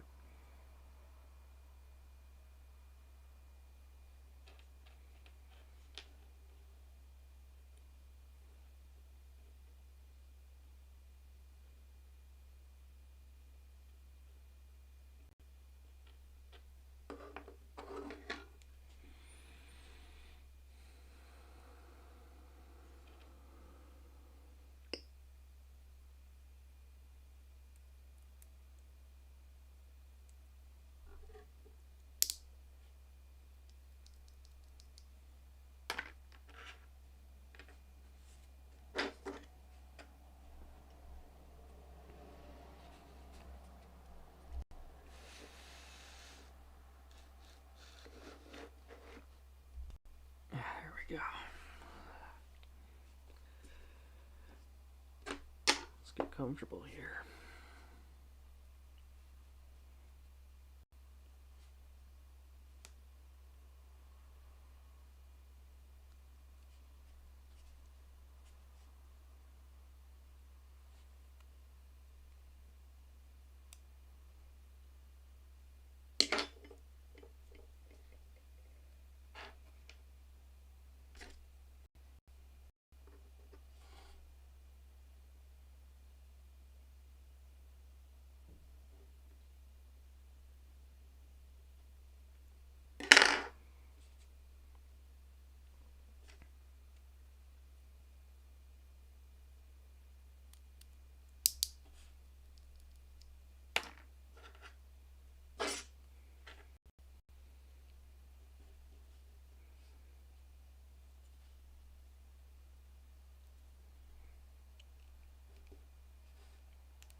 besides biking, not much really. When I used to work on live shows, there was the whole aspect of lugging things around, building things, disassembling things, lifting things, staging, all that crap. So that kind of helped. But now that everything's all virtual and streaming, I don't have that anymore. Um, I got back into playing Beat Saber, so that's something. It's surprisingly tiring if you really get yourself into it. Uh, but as the nicer weather starts to roll in, it gets a little too sweaty, too fast playing that, which is why I've kind of biked or started biking instead. That's kind of the summer activity, whereas Beat Saber's the winter activity. Other than that, I'm not really all that fit a person, and I definitely feel it. I mean, I've kind of gotten back into uh, shape biking at least, but if I were to run or something, I would definitely suck at it. I'm sure. And I used to be a pretty good runner too, so that's unfortunate. Yeah, Beat Saber I'd say is probably the killer app on there. Really, the replay value is excellent. And I mean, and in all fairness, I haven't really played many other VR titles. There's Half-Life Alyx, which if you're looking for like a AAA VR experience, is definitely the game to play. It's quite excellent. Um, but beyond that, I'm not really sure of another like AAA title of like that caliber that exists on VR at the moment. Because a lot of VR games ultimately sort of feel like a tech demo, I guess, in a sense, like kind of hokey and not really so much a game, is more just like a collection of set pieces which you kind of interact through, I guess. Um, there's Pavlov and other online shooters like that, which are also good if you're into those kind of things. It's not really my bag anymore, but I know they're very solid games for VR too. Uh, yeah, and rhythm games. It's funny, rhythm games for me. I mean, I always thought they were kind of all right. I was always terrible at them. Didn't really much care for them. But yeah, getting falling into Beat Saber, kind of, I don't know.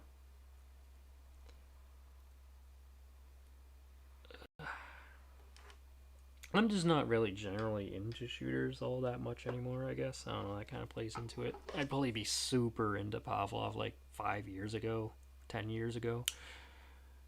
Uh, but yeah, I mean, the Quest 2 is probably the cheapest way to get into VR right now, but that also means signing away your soul to Facebook, which is super creepy and I don't recommend. But the other options are much more expensive, such as the Index and the HTC stuff, the HP stuff, etc. And I think as far as tracking goes, uh, I'm not actually sure. I'm pretty sure Index is pretty good for that. I think the Quest 2 is maybe actually not the best because you definitely want as fast tracking as you can get, which my Rift S is supposed to be one of the better ones, but I always kind of struggle with the lighting, and I think part of that is because I try to run the mixed reality stuff, and having a giant green screen really messes up the cameras because it can't really find a point of reference when an entire wall is just green. That combined with set lights, which can blind the cameras, and I basically make it as challenging for the headset as possible, which really messes up its tracking at times. But when it works well.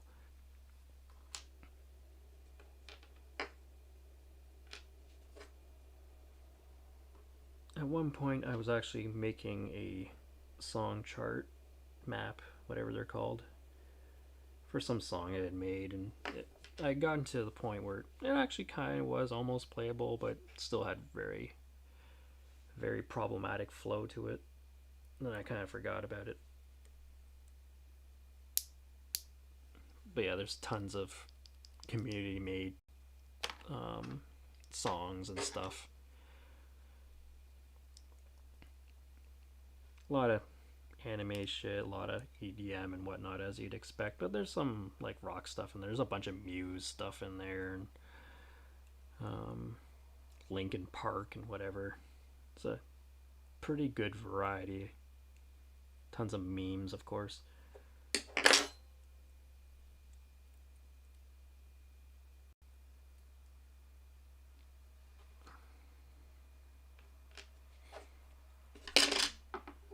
And up until I stopped playing again, I was actually getting somewhat decent. Still not really as fast as other people. But it's satisfying to see your skills generally improve the more you play. It's definitely a good game for observing your own skill progression through it.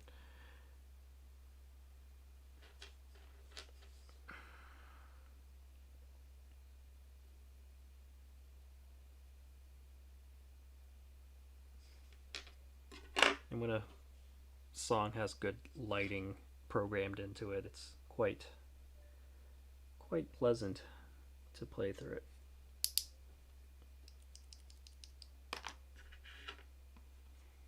I think I'm genuinely coming down to my last 9 switches I can do before I gotta start poaching here.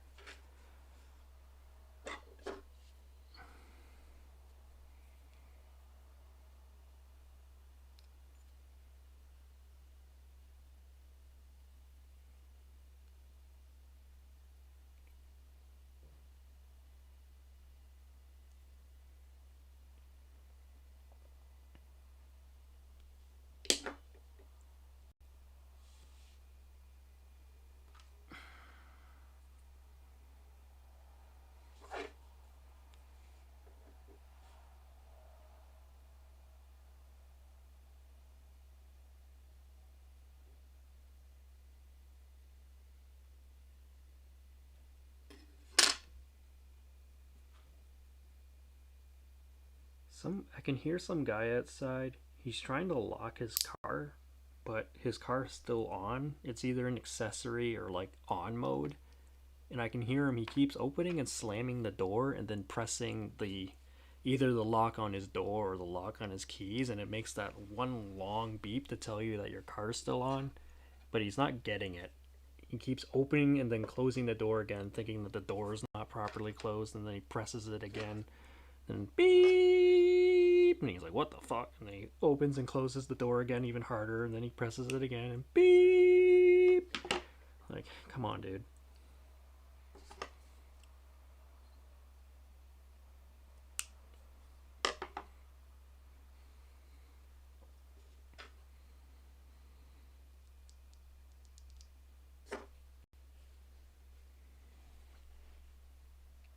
That is true. That is almost definitely the case.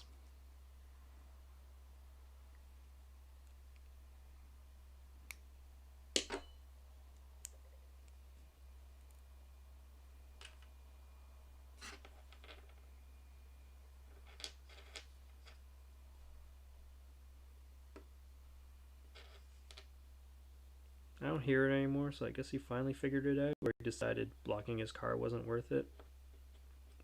He's just gonna come out to a dead battery if his car doesn't have auto shut off, so that'll be kind of funny.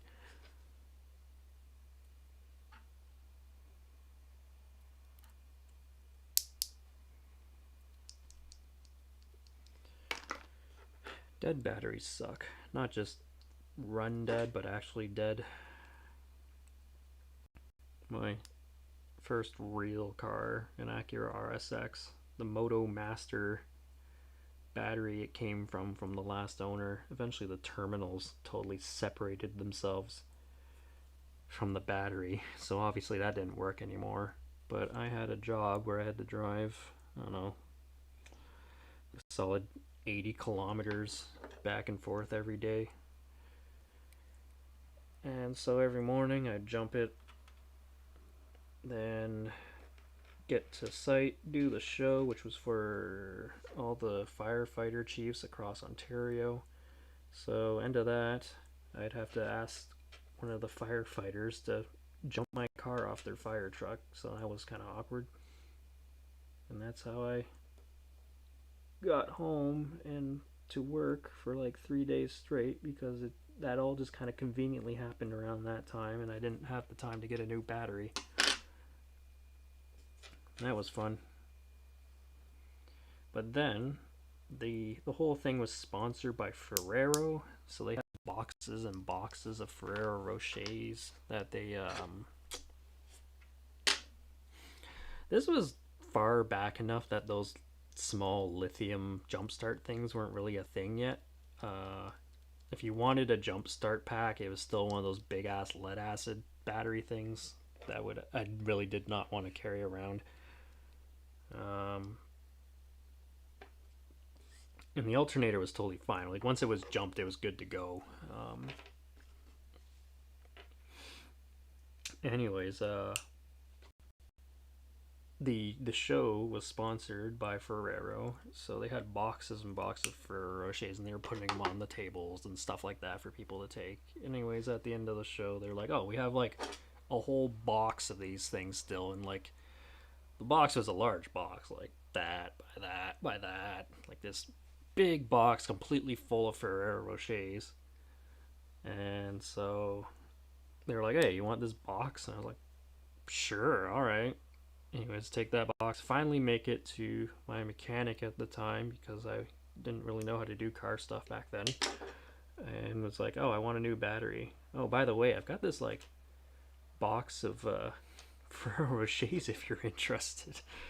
And it ended up weaseling a deal on the battery. I think I only paid for the battery itself, and they installed it for free because I gave him a massive box of Ferrero Rochers. It turned out it was like his favorite chocolate, so that kind of worked out.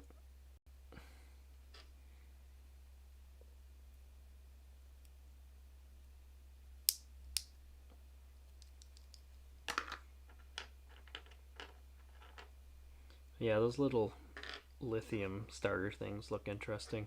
I still just have a jumper cable, my factory battery, and my BRZ's totally fine still for the most part. Turns over kind of slow in winter now, but it starts, whatever. Once it once I have to jump it, then I'll get a new one.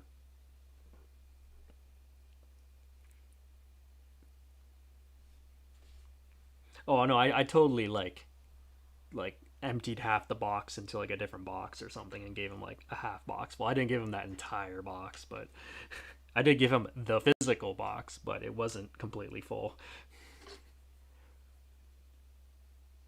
because I had so many of those damn things. I was giving them out to everyone, people at work, girlfriend of the time, random people, whatever. I got kind of sick of them after a while because I just had so many of them.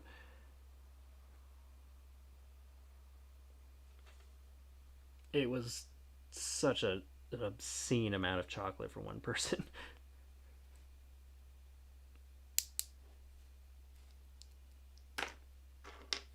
Like I wonder what the cash value of that box would have been. I don't know what the going rate of a Ferrero Rocher even is.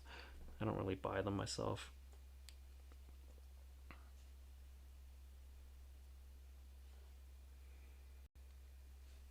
You say that, but I don't know if you're eating like 12 of them every day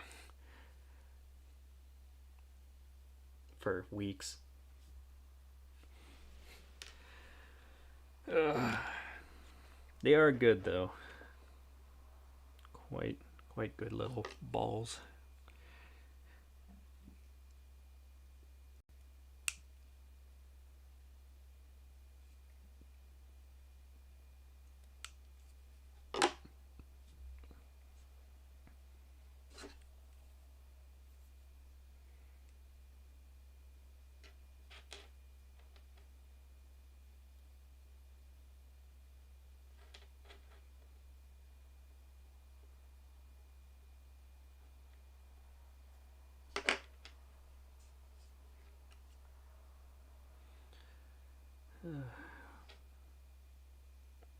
In a way, this sort of reminds me of like warehouse grunt work, like sticking labels on cables or cable tying cables or whatever.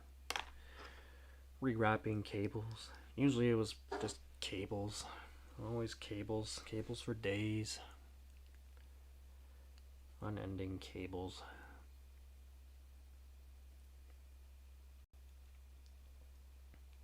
It's good to know I've still got it as far as wrapping cables goes. Even though it's quite rare that I need to wrap cables anymore. If I need to, I can bang them out quite fast. And tidy. That's one thing. If you can do it fast, whatever, but to actually do it properly at the same time, so that you don't end up with a completely tangled mess when you go to use it again.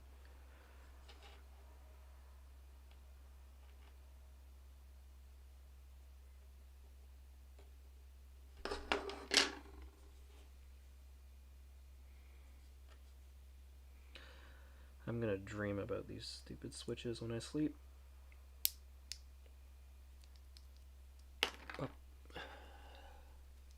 Oh, it's past 1 now.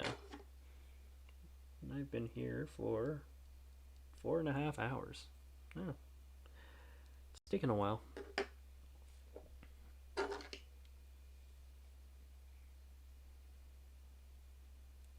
we're getting there. Almost done the bowl of O-rings here. We'll have to start fishing for more.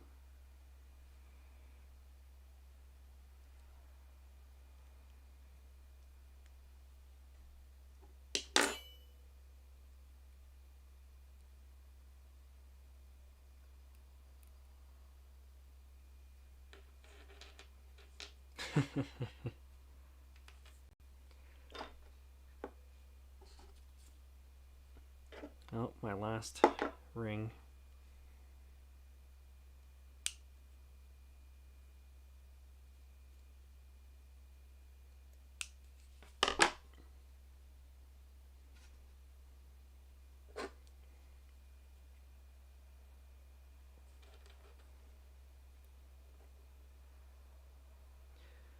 I would have had these switches a lot sooner, but as we know, a certain former president of the United States had completely gutted the United States Postal Service, and simple shipments and mail take way longer than they're supposed to now, which is great.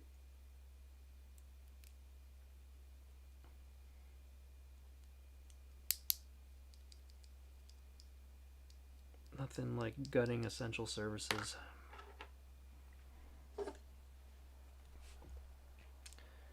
And this is the last one before I have to get more O-rings.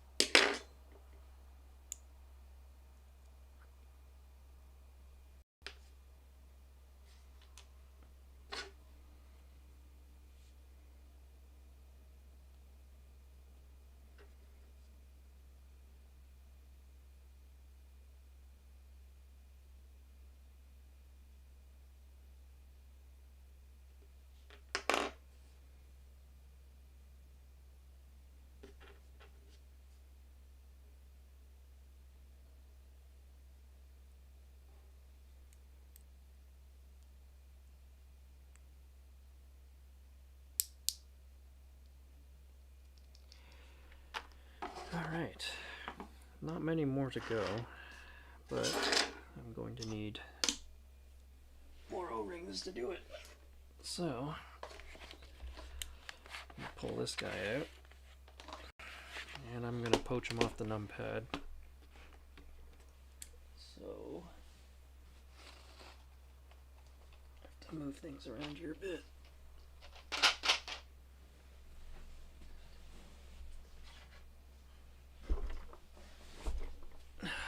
Okay, so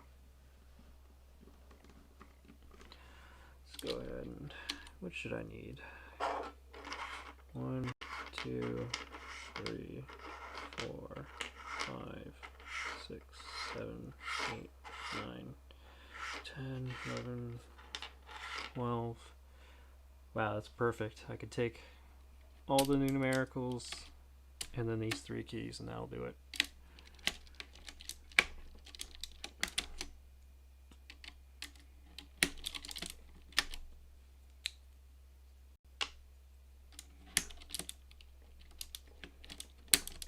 This keycap puller is not the best, but it works.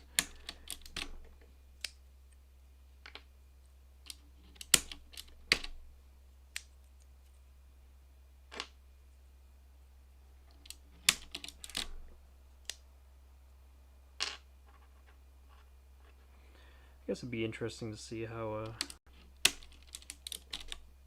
these MX blue switches feel with just normal PVT cherry profile caps with no O-rings, because I don't think I ever bothered to see what that would be like.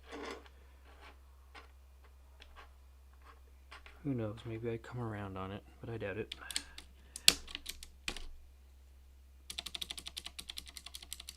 Yeah, this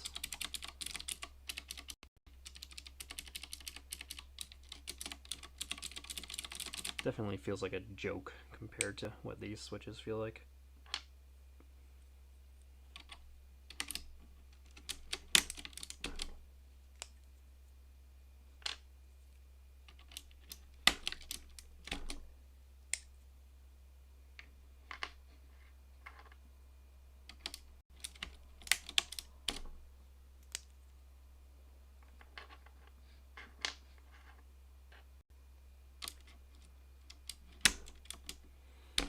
Alright, that should theoretically be all that I need.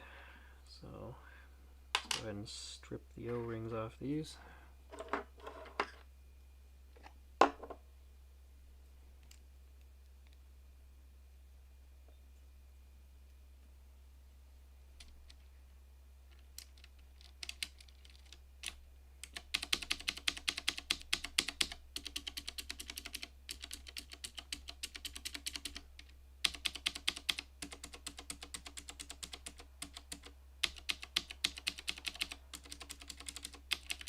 Yeah, I definitely prefer the O-rings.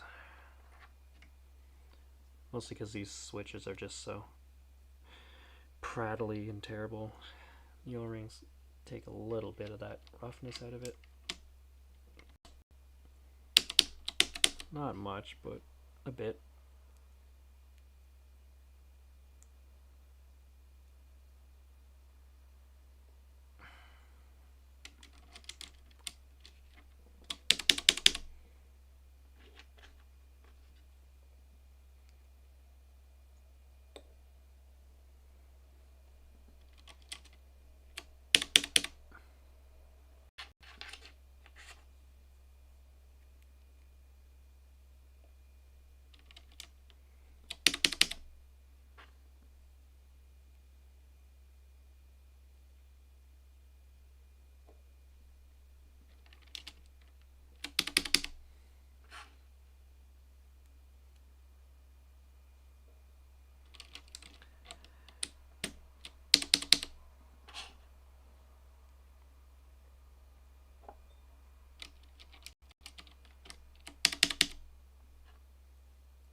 Alright, we have our freshly harvested O-rings.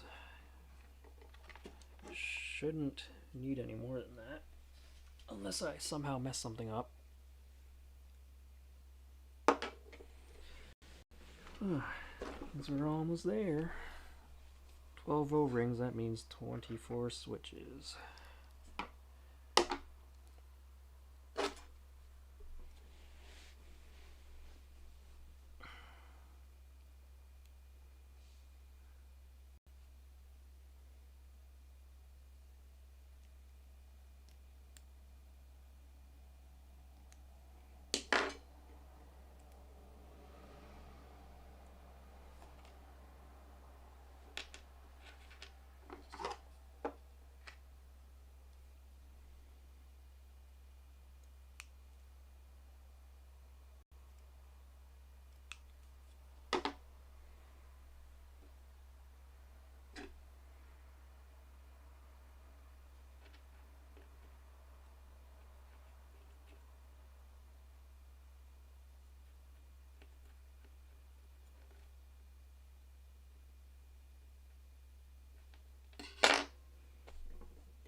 Hello, or welcome back.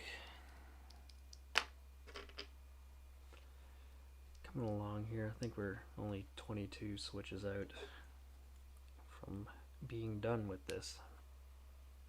So we're making progress. 4.5 hours later.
Every once in a while you just get that one spring that doesn't want to stay put.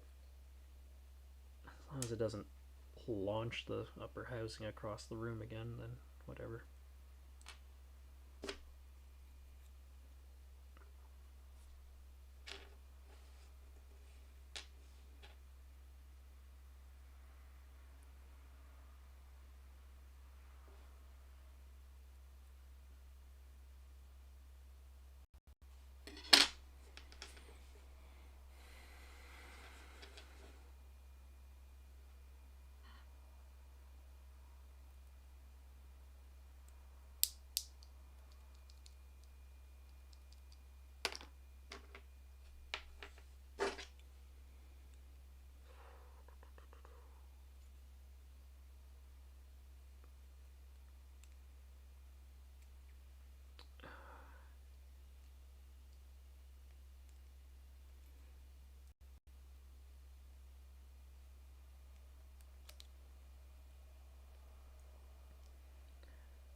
I'll have to see if I even feel like desoldering tomorrow or not. Sitting here for over 4.5 hours really does a number on you in a sense. Hello there, how's it going?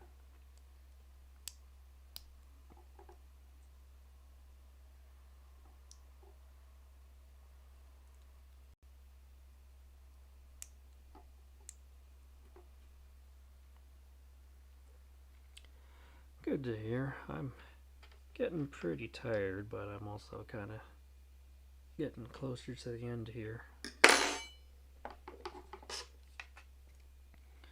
What I'm doing is taking all these Kailh BOX Royal key switches here, removing the top housing and the slider component, taking a rubber O-ring that you would normally put on a keycap stem, cutting them in half to make little semicircles out of them,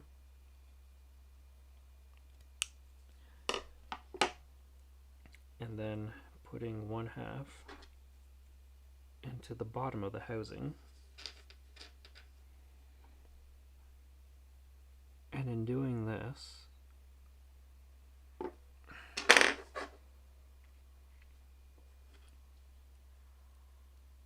once I reassemble the switch,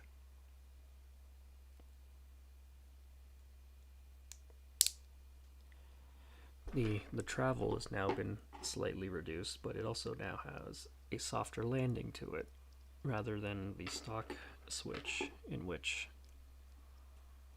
it goes all the way to the bottom and then bottoms out plastic to plastic. So it's kind of hard to compare with just bare switches, but when there's actually a keycap on it, you get the distinctive clack sound. I personally prefer kind of a shorter travel, and removing that clack is kind of nice to have as well. So that's kind of why I'm doing all this, and I'm almost there.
Honestly, I'm surprised I haven't broken a switch this whole time, or even rubbed the lube off of one or anything like that. I've been fairly consistent this whole time.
Not gonna lie, lying in bed is gonna feel really good after this.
Nuts. And I touched the lube. That's going to be a loud one. There it is. I goofed it.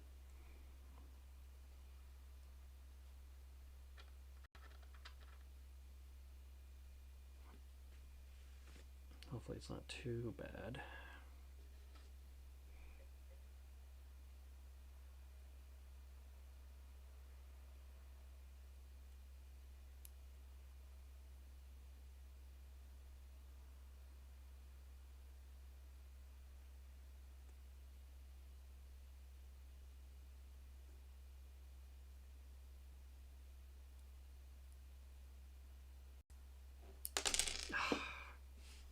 Wow, I'm struggling now.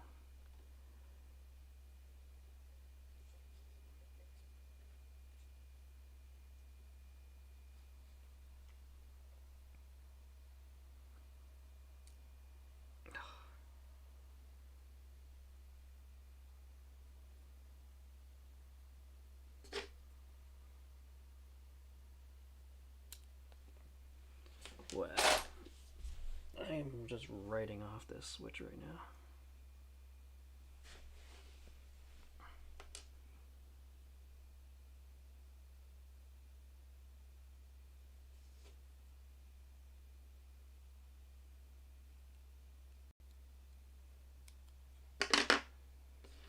Alright.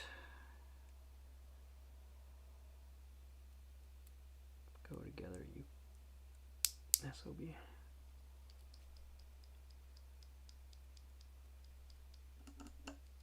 Yeah, it's fine.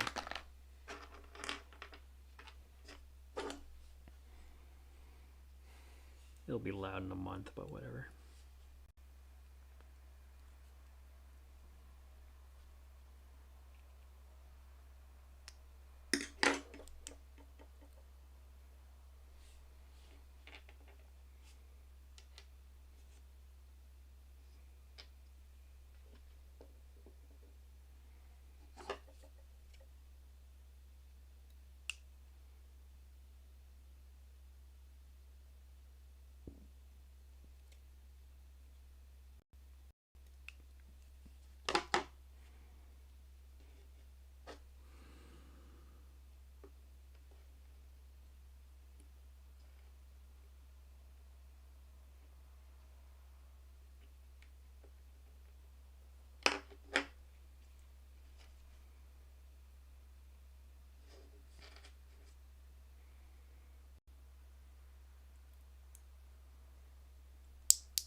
Bada bing. Bada bing.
Nice thing about this kind of time is I can have the window wide open and I don't have to worry about bugs yet.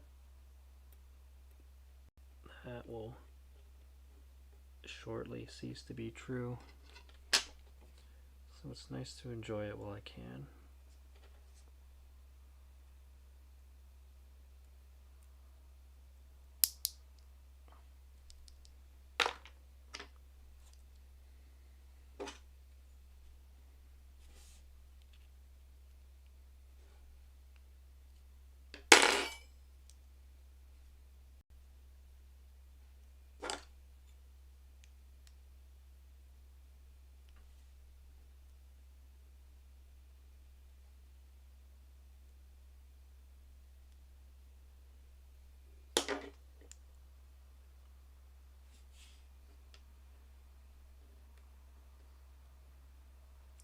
Don't you fall out of there because you become such a pain to put back in without getting you on my fingers.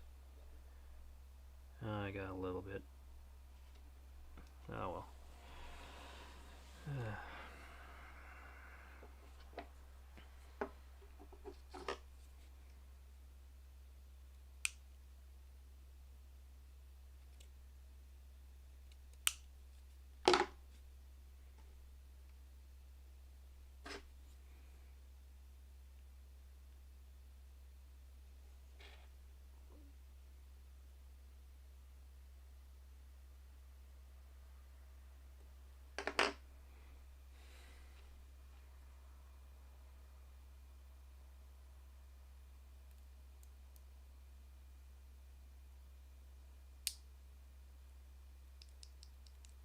Yeah, it's fine.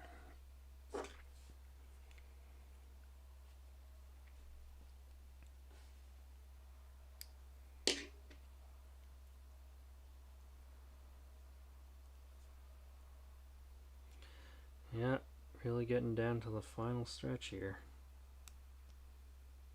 You know you're close when the webcam starts overexposing because of my black desk table.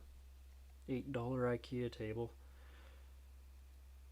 But I won't cry over if I melt with my soldering iron or something.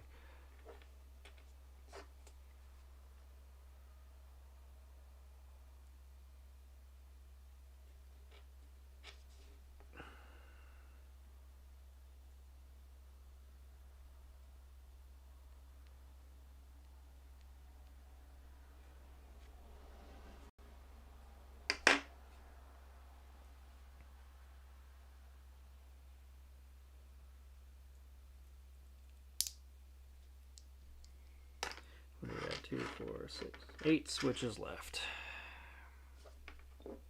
And 4 O-rings, perfect. It's almost like I can do math.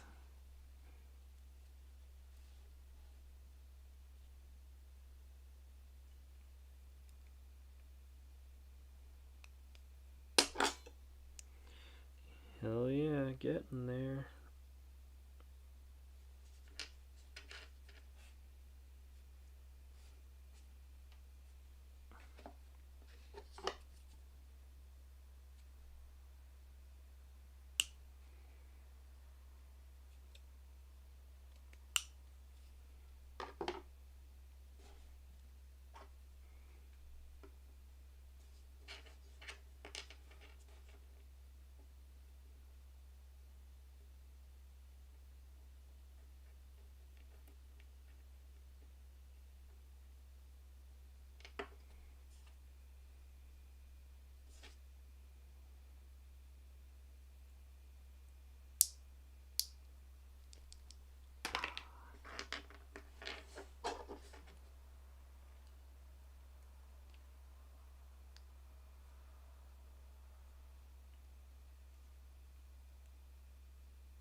I love when they come off so cleanly like that.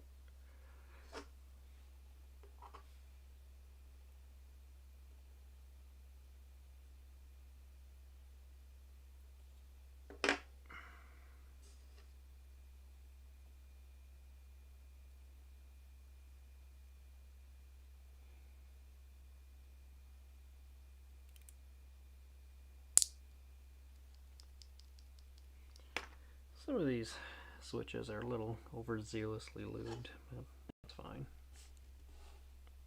Like that particular slider didn't even really want to move in the top housing because it had so much lube all over it.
Five more to go.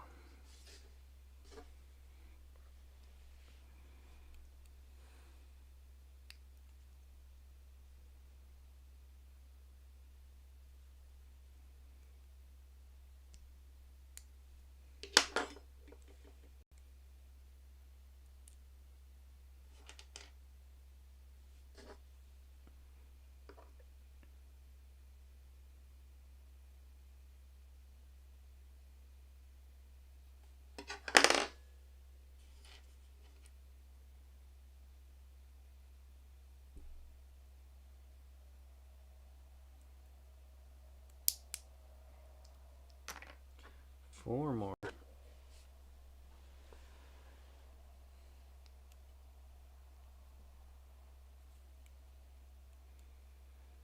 Guess this would probably make a cool time lapse or something.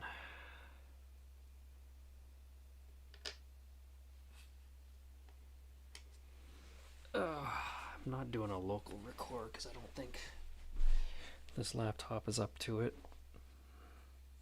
But I think I can pull this footage off of YouTube and do it that way if I wanted to.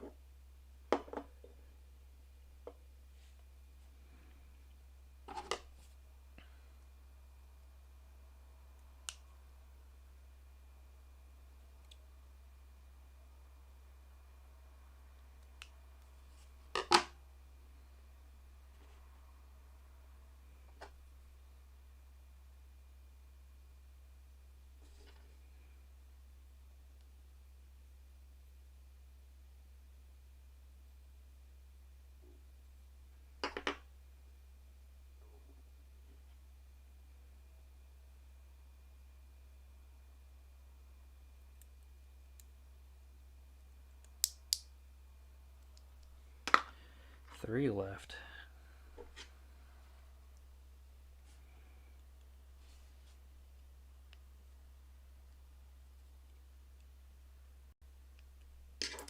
Ah, that one ejected itself violently.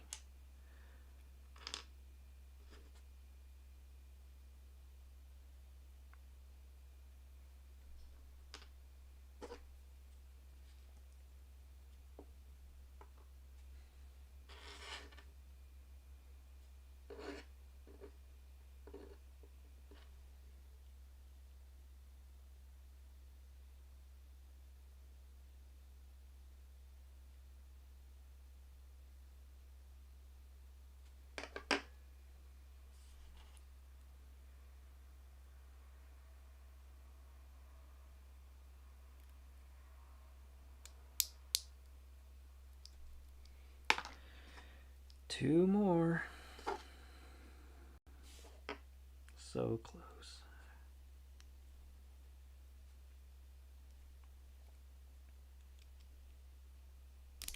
Ah, damn it. Yep. Getting anxious now, I guess.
once I start desoldering those blues, it'd be interesting to just open one up and compare the inner workings of them.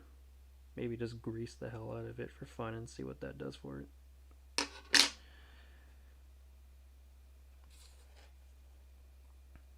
Or even try stripping the click jacket out and see what I get.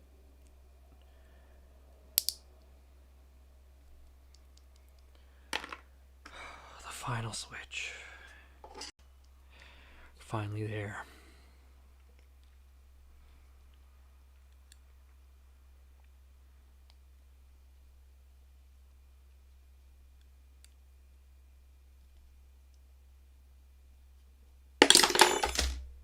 Oh, I can do this.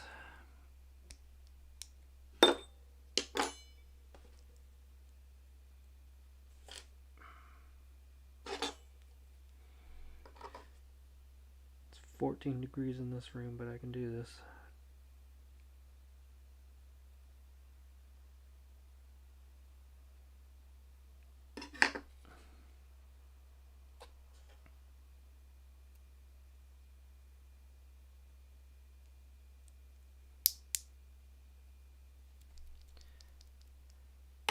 And we are done. That is 110 Kailh BOX Royal switches modified with O-rings inside them. That took 5 hours, and now I am super tired.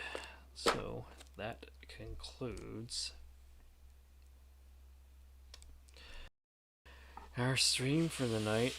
I don't know when I'm going to start desoldering this, because I don't know if I'm going to feel like doing that tomorrow, but we'll see what happens.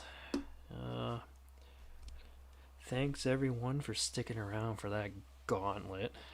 I knew it was going to suck and be super tedious going into it, but that didn't change anything or any expectations of it. It sucked. It was tedious and kind of cathartic at the same time. Alright, well, I'll see you guys again when I decide to disassemble and desolder. That'll be its own whole thing. Lead-free solder is not going to be fun, but we'll see when we get to that. Have a good night, everyone.